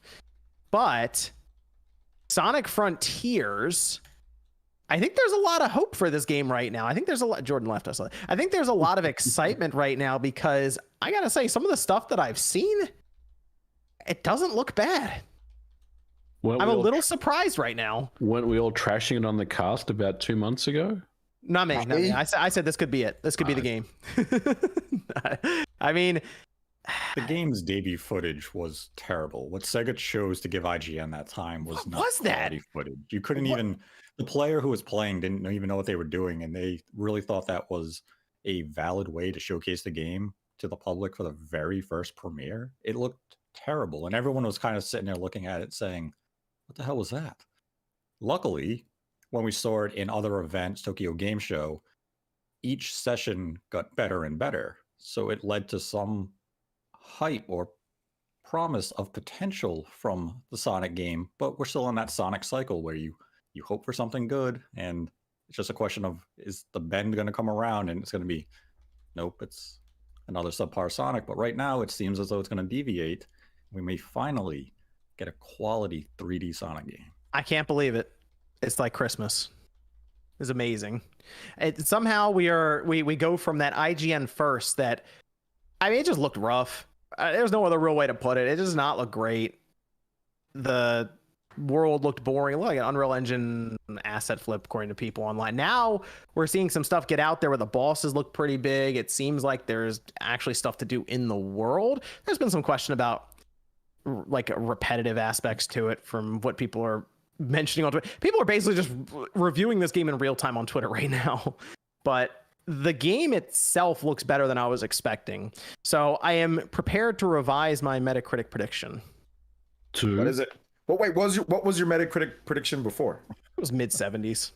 Mid 80s? I think I'm going to go to low 80s right now. I think it has a chance. I think Sonic Frontiers is going to post a green number on Metacritic. Well, 75 and above is green. So I know. Yeah, I think it's I think it's going to do it. Sonic, a 3D Sonic game is posting the green number.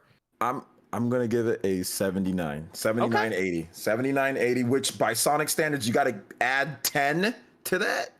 So it's like an 80 something, you know, in Sonic standards, that's it, which is the best we've seen since Generations. That would be the best 3D, like new 3D Sonic game since Generations. There's no new 3D Sonic games recently have scored in the 80s in terms of 3D Sonic. 2D Sonic, yes, but 3D Sonic, no.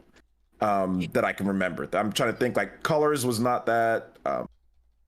Forces, hell no. You know, Sonic Boom, Rise of Lyric. I have all these Sonic games. I've played them all. Here's Sonic Team's profile. Okay, on Metacritic. Here we go. So this would be like all the 3D Sonic games. Oh, okay. I thought that was a game. I was just like, what the hell? What game is that? Sonic. Okay, so Sonic Forces was basically a 57 Garbage or so. Yeah, depending where you look. What else? Wasn't that bad? It wasn't a 57. Come on. Yeah, it's at least a 58. Sonic Generations was that a high 70s, I think, depending on where you're looking. Yeah. I mean, it's going to do better than Sonic Forces. And that technically they're trending upwards then, right? That's the idea. Generations, yes, 70s. Okay. I think it's going to be 81 or 82. That's good. Man, that's good for Sonic. That's like super good. The last time, because even Sonic Colors, and that came out on the Wii, was a 78. Wow, they might have. It's been rough. Your boy Sonic's been through some things over the Dude, I can't believe. I'm finally so excited for Sonic. I'm really. They just had to go. They just had to go Breath of the Wild to make it happen. No, the really developer said nothing in common with Breath of the Wild. It's not like Breath of the Wild, according to the developers. The only thing that's common with Breath of the Wild is the opening shot that they specifically put in the trailer. Pretty much. Looks more like Shadow of the So Colossus everything to after me. that's just going to be a lie? Okay. Looks like you said it looks like Shadow of the Colossus, MVG. There's some vibes to Shadow of the Colossus in it. I could see that. Look, because you have the big creatures, bosses you're taking down, like you got to run up their legs and all of this. I could see that. I'm hopeful. I am. I think we're gonna see a good Sonic game, and I'm excited. I am picking it up day one. I hope it walks into the Game of the Year nomination. Yeah, I mean, as the biggest Sonic fan on the podcast, I do think it has a good shot at a Game of the Year potential. The gameplay looks fantastic. You know, Sonic really deserves a good win here, and this is finally it. So, how? I mean, from what I've seen and from what I'm hearing from people I'm talking to, they're playing the game for review. They are praising the platforming aspects of the game, and there's actually a lot more platforming than they were anticipating. And right now, a lot of them are high on the game. They're very impressed of what they're getting. The only issue is I don't know if their impressions are it's a good Sonic game, but not necessarily like a great game. You know what I mean? Like it's a good Sonic game. That's only because Forces was so bad. So is it a legitimately good game or is it just a good Sonic game? But let's assume it's a good game.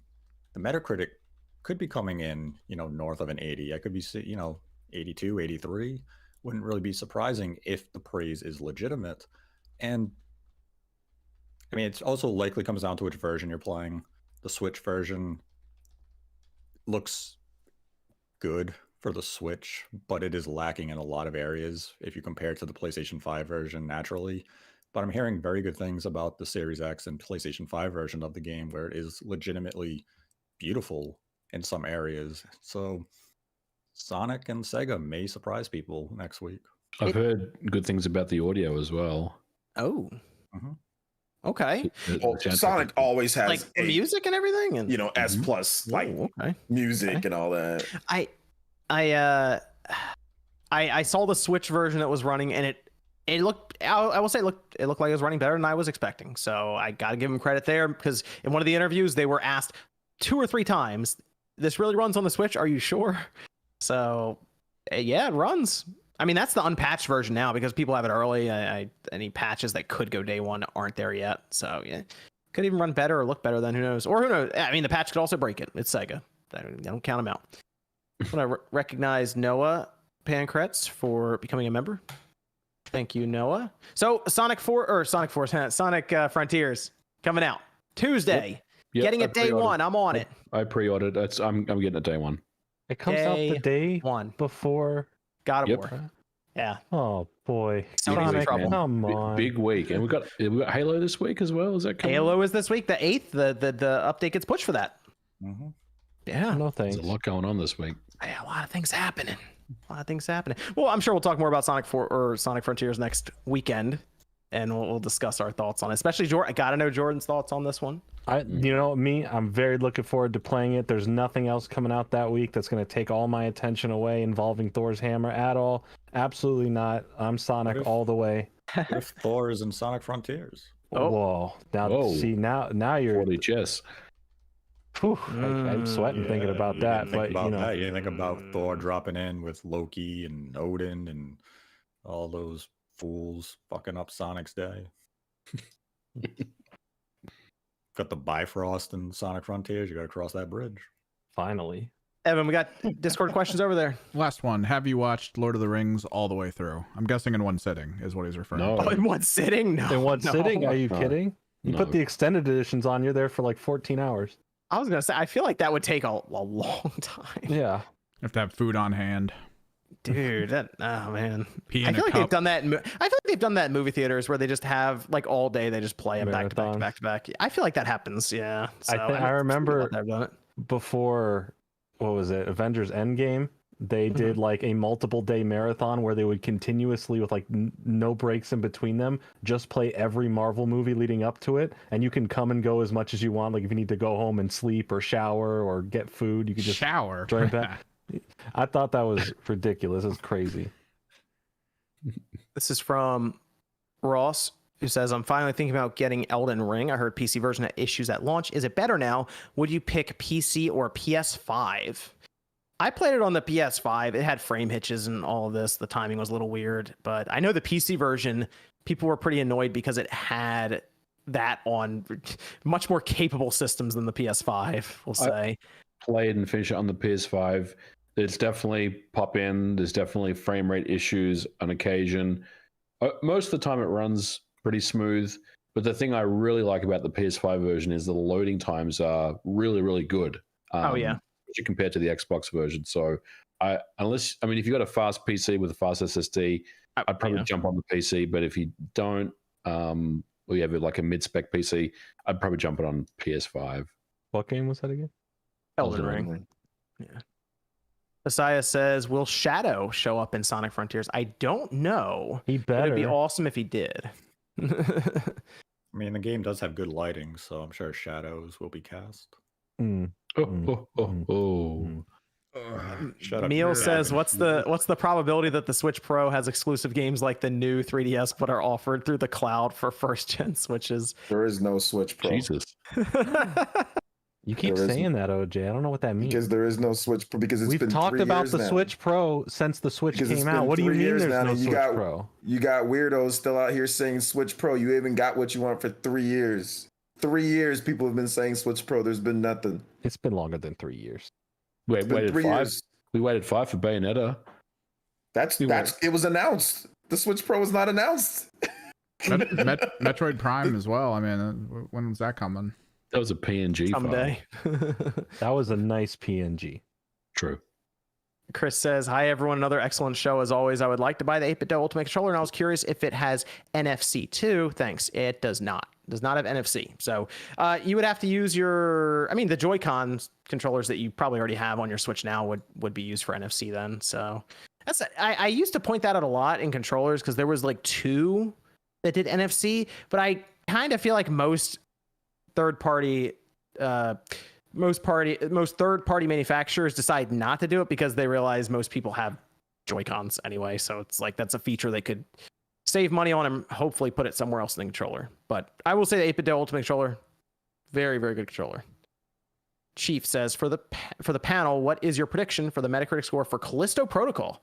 I feel like that's the 90. only game left that could hit a 90. I think it's a 90. I wouldn't be shocked if it hit. The problem is, I know horror games tend to can score a little lower. High 80s for me. Like I 80, I think it's going to get an 87. 88. I was thinking 86, 87, 86, 87 as well for High 80s. that. It's going to get 90, and it's going to walk in, and it's going to be like, what now? I'm a 90. And then Dead Space remake Let's comes go. out right after, and you're like, Callisto who? Ooh, Actually, which one will be higher, Callisto or the remake? Callisto. Ooh, I don't know. That's a It's good based question. Remake. Ooh. Name Remake, we know brand what to recognition. expect. I'm going with Dead So Space we remake. don't know how it's going to potentially like revolutionize the genre. So if Mm. Protocol can do that and redefine the genre, it could potentially score higher than remake. Which But, game you know what? has Both are gonna be Glenn? great games. Which game has Glenn Schofield? That's the Which mob game? boss, right? That the mob. Which Yeah, that game guy's is, pretty cool. He might get like a couple points just on that guy alone. Callisto's got it. But which game is Dead Okay. Space? Which what? Which game is game- Dead Space? which Which game game is is Dead Dead Space? Yeah. Callisto Protocol. Which one has Sonic in it? Let me know. Banana says PS4 version on PS5 is better than the PS5 version of Elden Ring. That's the best way to play it, as is locked 60. Yeah, it's a weird situation. I know what Banana's talking I about did there. play a lot of Elden Ring on the PS4 and it's true. I don't know what the updates though. I don't know how it is right now, but I know at launch, yes. I don't know about now though. I don't think the loading haven't times were fixed not as good though. They haven't fixed it. Yeah, they haven't. Okay, yeah, they still haven't fixed it. I haven't played it in a hot minute. So RJ says everyone save and get a PC. You won't go back. I would say PC is becoming a bit more affordable now because prices on cards and all electronic stuff are starting to come down. So if you've been saving, might be a good time to start looking around soon. I got a PC, still play consoles. There you go. I do want to talk about something else that was brought up here.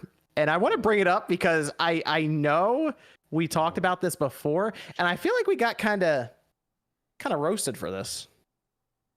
Had to do with Roasted? Xbox. Oh yeah. Leave Phil yeah. alone. Oh, no. Phil's our uninvited special guest tonight, okay? Because he actually agreed with us on this.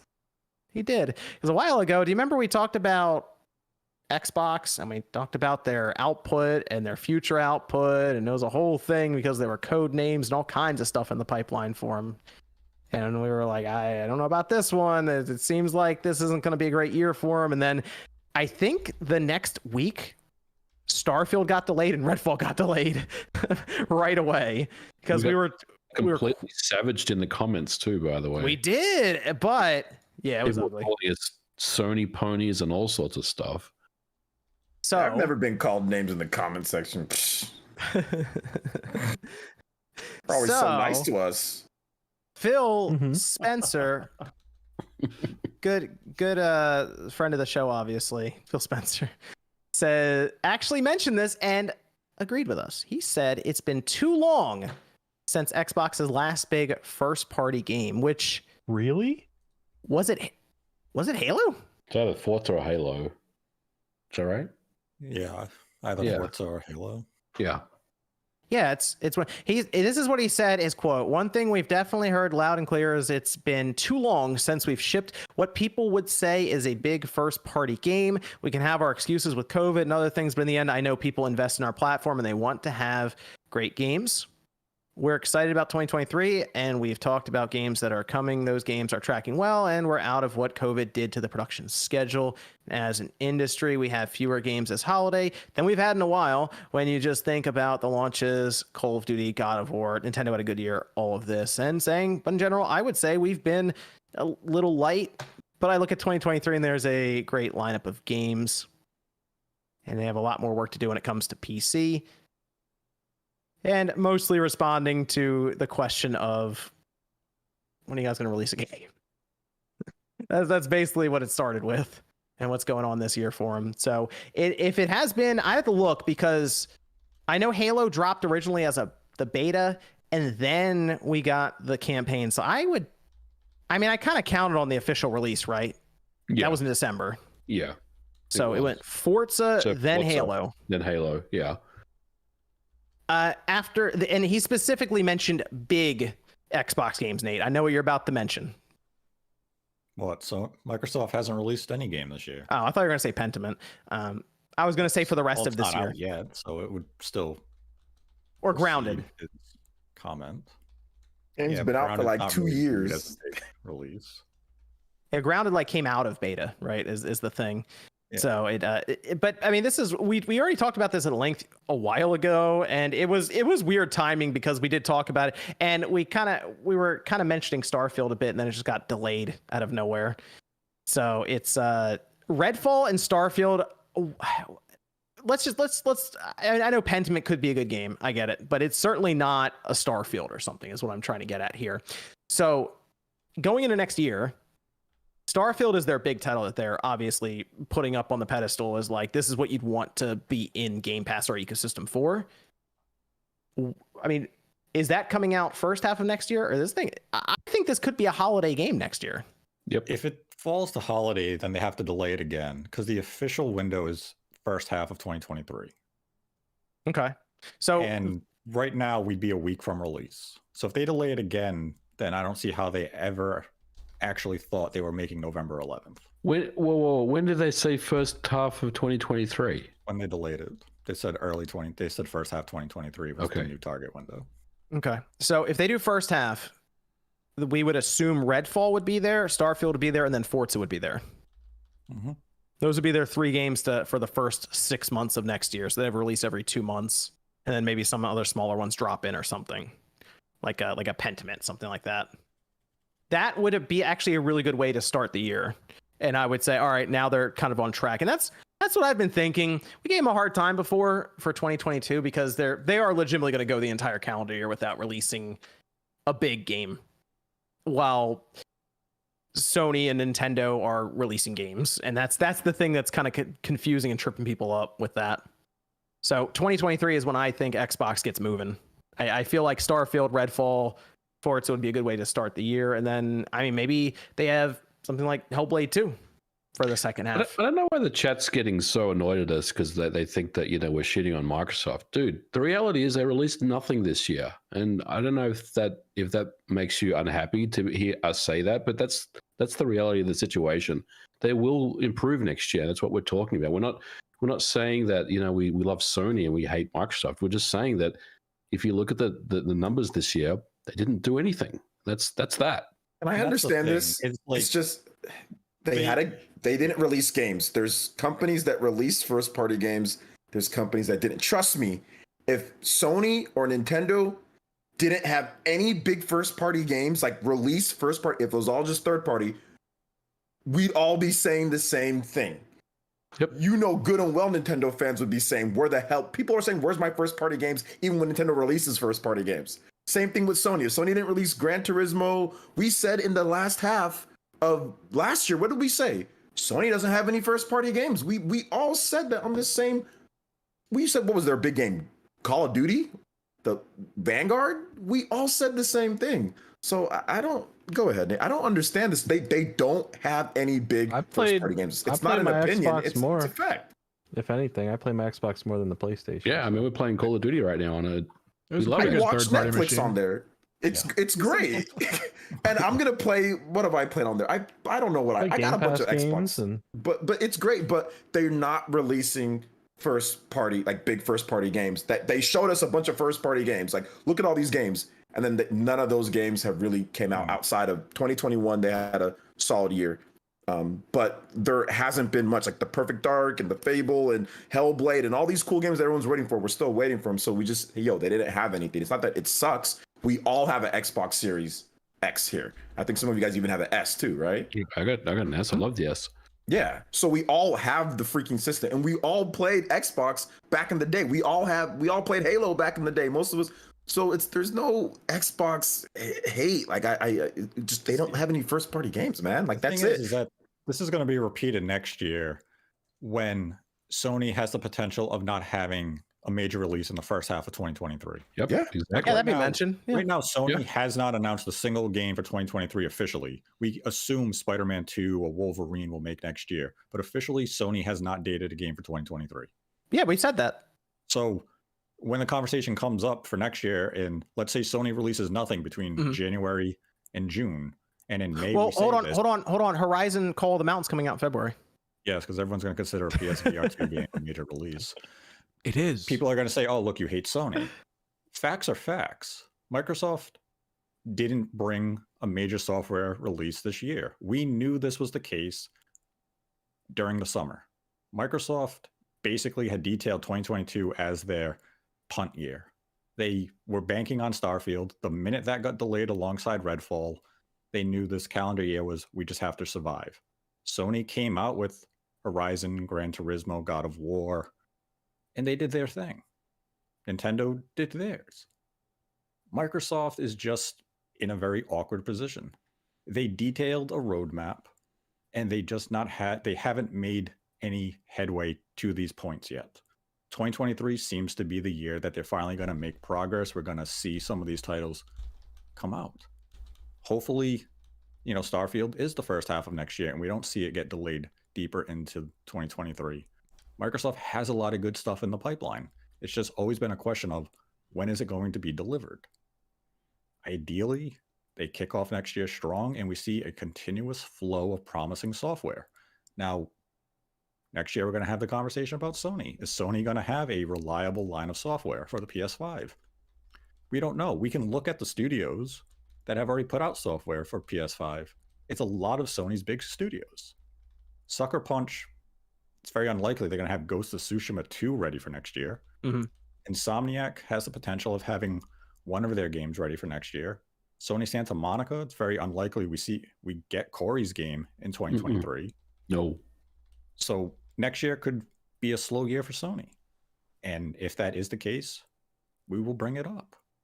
This idea that you critique one console means you hate it and you love the other is just an absolute asinine suggestion. I mean, I play my Xbox Series X all the time. I'm playing Plague Tale on it right now. Does that mean I hate my PS5? No. Yes. Oh. No. I mean, Maybe. clearly, Yes, it does. Apparently, because I'm not going to get Ragnarok, it means I hate the PS5. We mentioned Sony didn't have a first party game for the second half of the year last year. We mentioned that was mentioned multiple times, like, hey, they don't have anything in 2021 where Microsoft did have some stuff. So it'll be mentioned. I mean, if they don't have first party, but that's the cool thing about, Microsoft was able to survive because they have a bunch of, they have backwards compatibility, and they have a lot of good functionality with their system, and they have third party support. So if you're enjoying those games, that's cool. But Phil Spencer said it himself. So Yeah, I didn't say it. Phil said it. Don't look at me. yeah, are you guys gonna get upset at Phil Spencer for saying that too? About it's been too long since a first party game. Like, I don't think anybody's getting upset about him saying that. So Yeah, and Phil recognizes this isn't a situation they want to be in. It's just unfortunately the reality that the development scheduling has had them fall into. And as his role within the company, he's doing what he has to deliver content on his platform. Game Pass is the leverage they've been using. They've been securing deals to make it an enticing platform for, gamers. Yep. I said I think 2023 Microsoft gets moving, and we had some other interesting piece of news with Microsoft. It does have me asking some questions about what they'd be doing right now if they weren't locked up in this Activision deal currently, because we got a report from Jason Schreier that, well, one, a new Deus Ex game is in very, very early development at Eidos Montreal. I assume they like got the whiteboard out and they're just writing some stuff down now, but apparently that's, I guess, been greenlit. So yeah, in 2026 or something, we could have a new Deus Ex game. Wasn't there an interview where the focus of it was going to be on being like a kind of cyberpunk competitor or equivalent? Yeah. They wanted to basically do what they couldn't with cyberpunk, essentially. At least that was the quote that was reportedly out there. We'll see what they can do with that. But the other thing that was kind of interesting is apparently they are assisting Playground with Fable, which we already know that Crystal Dynamics is helping with Perfect Dark. And now they have Embracer Group essentially contracting out part of Eidos Montreal, I assume, to co-develop Fable, which it makes me, because of how close they are getting with Embracer and some of these acquisitions they just had, it does make me wonder if there would be more movement when it comes to, I don't say purchasing outright. Like, if they weren't locked up in this, would they have been the ones to buy those studios from Square? Potentially. Because it kind of feels like they were like, well, we can't do this, but we could contract them out. We could do that, because it's all of a sudden they're using quite a bit of that acquisition that Embracer made, which I guess Embracer's fine with it because they're getting money. They're going to check for it. So, all right, they find something for these studios to do, while they're also apparently, so Eidos Montreal working on a new intellectual property, early stages of Deus Ex, and helping with Fable. Got a lot on their plate. That's a lot. That's a lot going on there, right? Mm-hmm. So I don't know what to make of that, because now I am curious about Fable, and like I assume they're running the support role and they're just basically helping to get stuff done as developers, just kind of coming in to get stuff to the finish line, because Fable is one that I'm very curious about with Microsoft right now. Maybe out of all the stuff they're working on next to Perfect Dark, is how will Playground be able to create something that's not a racing game in a large world like that. Also, Fable kind of needs a win with that one. I want Fable to be good, man. I really want it to be good. I hope it is. Yeah, they need to show it next year. I'm not saying that they need to release it because it's probably not coming out next year, but they need to show us what Fable's all about next year. Yeah, it would be good to at least get a look at it, so that we can start to put like maybe a timetable together for when it could be releasing. Because it's an interesting one. All right, we also had footage of Kojima's unannounced Overdose game leak. Like, it's footage of it, but it's really weird footage. It's somebody recording a screen that was recording another screen in the dark with a reflection. Yeah, it's very weird stuff. And Nate said it was naked or something. Yeah, like That's a what the shirt headline off. I saw. This: a naked man leaks Kojima's new game. Yeah, like who was that? This is either another weird marketing attempt Is from it? Kojima, that would be wild. This is who the leakers really look like. The real game was the naked man all along. Wow. These, It's that's Raiden from Metal Gear Solid 2. That's the thing that Kojima will never live down, because he also talked about the abandoned situation. Like, he addressed it, and it was basically, yeah, I know I kind of did something like this with Metal Gear Solid 5, but I'm not going to do it again. And even though this game's leaking, people are still like, is he doing it again? So he's never going to live that down. It'll always follow him, it seems. But I have no idea what I'm looking at with this Overdose game, and I don't know, it's probably part of it. Is it's going to be one of those weird Death Stranding like games again. It looks like they have the same actress from Death Stranding, I guess, who'll play a different part of it. But this is going to be Microsoft's game. Is that what people are assuming? Overdose is Yes. Microsoft's game. Yeah, That's right. Wait, I Death thought we were Stranding just 2 talking is about Sony. Xbox not having games. I'm confused, guys. Make up your mind. Does Xbox have games or not? Well, they it's have. a very long way away. Oh, Yeah. man. So that's why it's weird that footage is getting out there. That's why I was a little surprised. So I don't know where this is from, and maybe it's just an early build of the game, and they're just kind of showing it off. Concept of it, because I thought this was going to lead into them showing something at the Game Awards, since that's right around the corner, and we see Jeff show up on his podcast and a lot of talk back and forth about different things. It's almost like they're leading up to him showing a game, which could be apparently he's working on a game for Sony and Microsoft at the same time. So, Death Stranding 2. Yes. Yes. Let's go. Maybe he shows Death Stranding 2 at the Game Awards. If Overdose is that far off. I mean, they announced the Kojima Microsoft partnership back in June, and they just said, "Yeah, we're working on a thing together." Bye. Yeah. I figured it was gonna be a long time before we see whatever that cloud game is, basically. So this would be more in line with, hey, here's the next narrative-driven experience for Death Stranding's universe. Okay, that would make more sense. Also, the Keely's trying to hype up his stuff as like it's the Oscars or something, so I could see a trailer like that fitting in. The Game Awards. Game Awards is right around the corner. I keep forgetting we're legitimately less than 2 months away from the end of the year. I think the nominations are in like 2 weeks, right? Yeah, this month, according to They Keely. are. Yeah, Yep. it should be soon. I mean, at this point, what was the cutoff? Isn't the cutoff like next week or something? I think Yep. so. The end of next week. So is Sonic Frontiers the only other game that could get in? Oh, it's getting in. That's coming up. I'm trying to think. I'm looking at this. That might be it. Yeah, If Callisto's not unfortunately, going to make it was right. distributed early, Callisto won't make it. an outlet could technically still nominate even if the release is after the cutoff. Okay. But the idea is most likely not enough wood to get it in. Yeah. pretty Okay. much. Got it. All right. That's interesting. That'll be a fun week to see how that goes, just to see what gets in there. Hey, Xenoblade gets some redemption. All right, that'd be good. Shredder's Some Revenge immediate- going to be in there. Shredder's Revenge could be in there. Ooh, a lot of questions. I'm looking forward to that. Yeah, Callisto Protocol MVG could be like the viewer's choice or something. Remember they have that bracket system that they go through? Technically, that could be in there. I mean, if it's really, really good, then Well, what Yeah. day does Callisto come out? December second. 2nd. So it comes out a week before the show.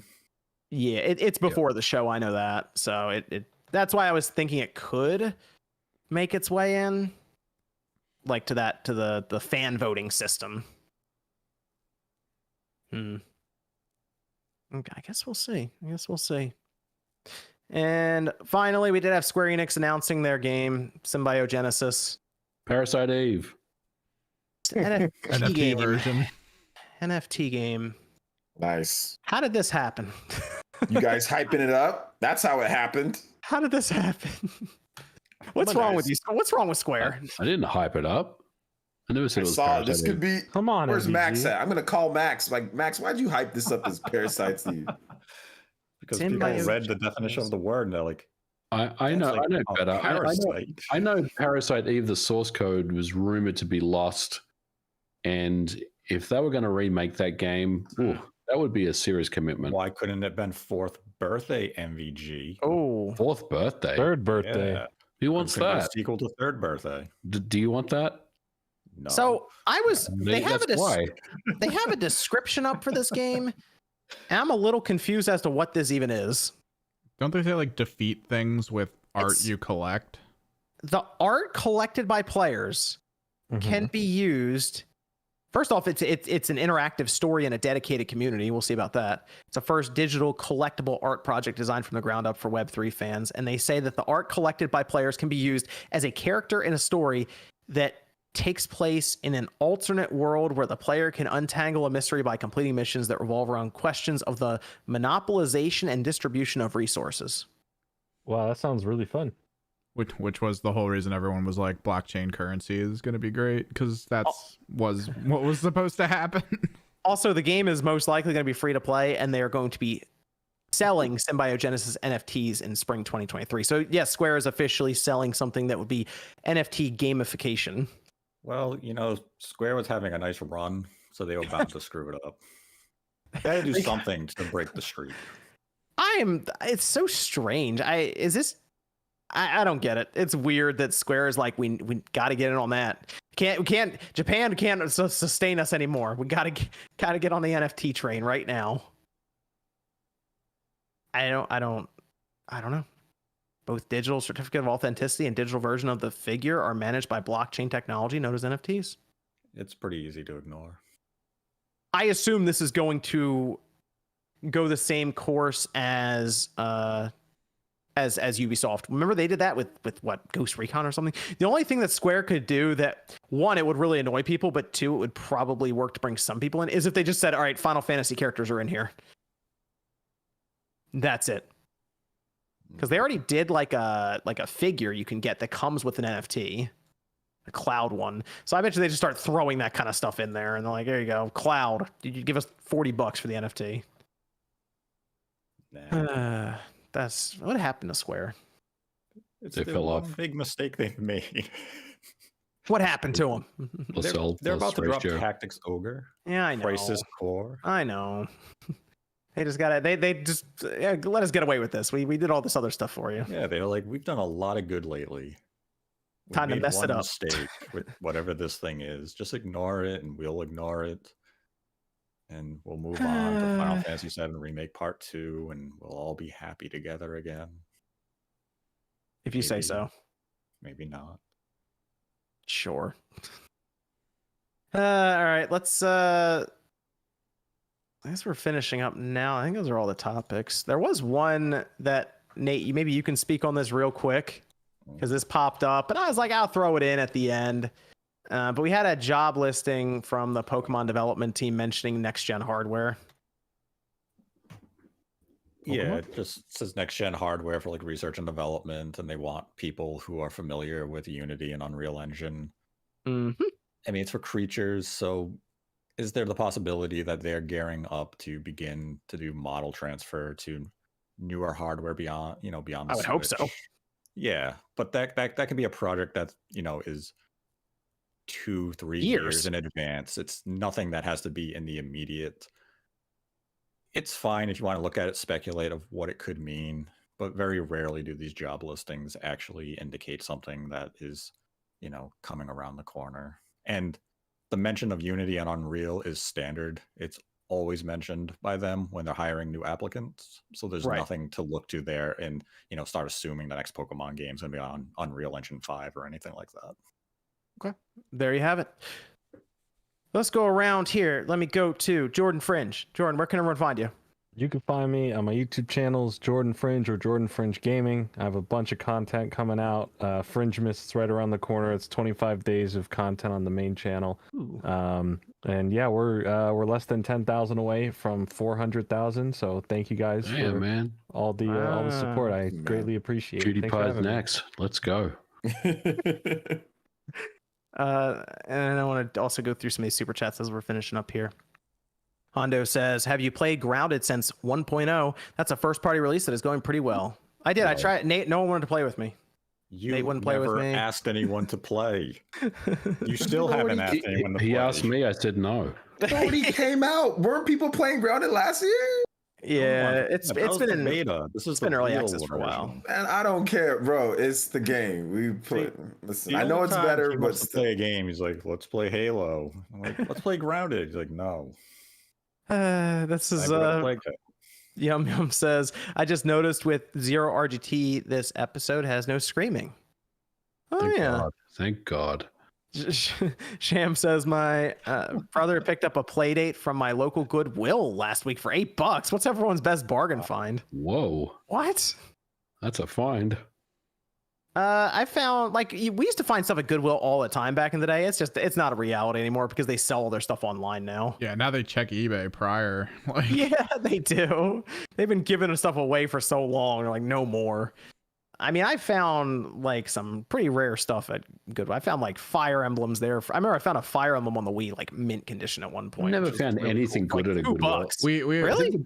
In I our think the area, best we found was a PlayStation 1 for $5, and I used to bought find it. Super Nintendos there all the in our time. area we had a couple people who had a route they took every day through all the Goodwills, and we had one guy come in and he had an inbox Pikachu edition N64. It's just I got this for $20. It's cool. This is from Banana, who says, "I'm so tired, boys. I just want Sony to give me a Bloodborne remaster. Why don't they love what gives to them?" Why don't they love money? Yeah. Banana says Dreamcast guy takes another L. What did he do now? Not even here. He's not even Yeah, I here. was gonna say. People always upset about something.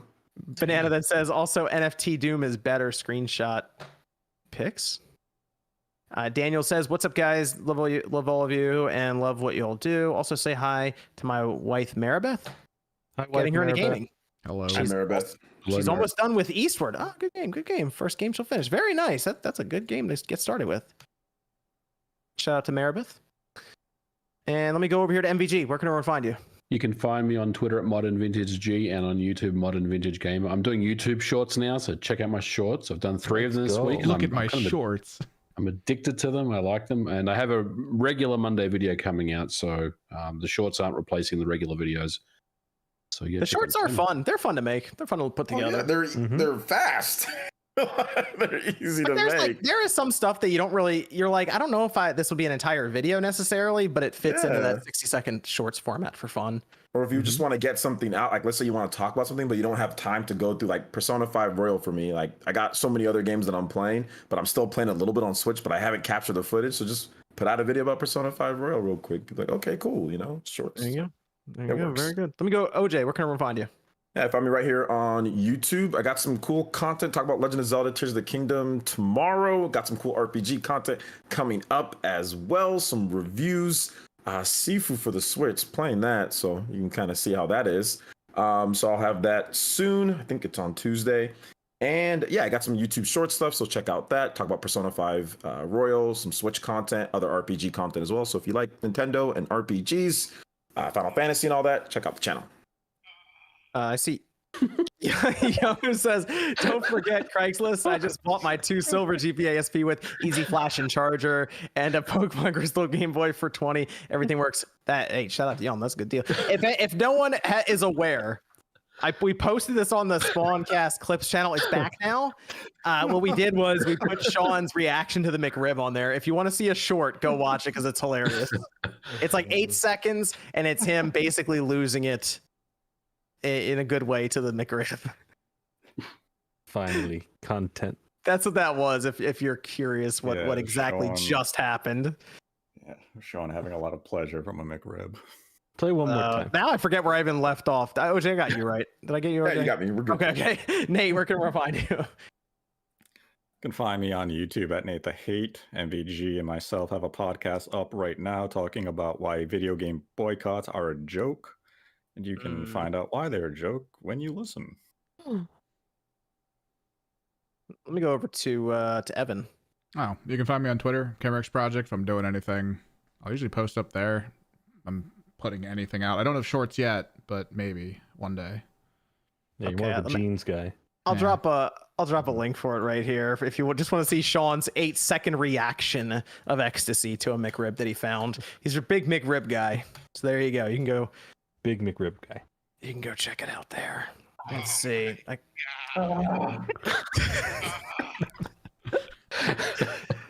think I got everyone right. We're good. Now, Nate? Gosh. Let me double check Streamlabs to make sure I didn't miss. I don't want to miss anyone on there. So feel free to, I guess, play that again if you have to. Let me. That could be a ringtone, or it is short enough to also be a text message reminder or alert. Try to muffle it a little so it sounds like it's a person hiding in your pocket. That'd be great. Work. If you were at the gym, you're lifting, all of a sudden you heard that go off in the background, what would you do? Continue lifting. Travel forward. Ricky says Steam Deck is finally in stock in my area, but my girlfriend bought me a 1X Player Mini as a surprise birthday gift. I'm super grateful, but I cry and control 23 FPS waiting for Steam Deck 2, I guess. And then Edwin says the Mets own New York. Not this year, they didn't. And then Tijo says, which do you like more, Modern Warfare 2 or Modern Warfare 2? And why is Modern Warfare 2 better than Modern Warfare 2? I like Modern Warfare 2. I like Modern Warfare 2. Banana just says, "Oh my god." Yeah, hey, it's a good video. Check it out. It's funny. I think that is everything though. Thanks everyone for joining us for Spawncast night. Next weekend should be a lot of fun with Sonic Frontiers and God of War having come out, and then whatever else happens. So we'll catch you guys next weekend. Think for authority. Question yourself.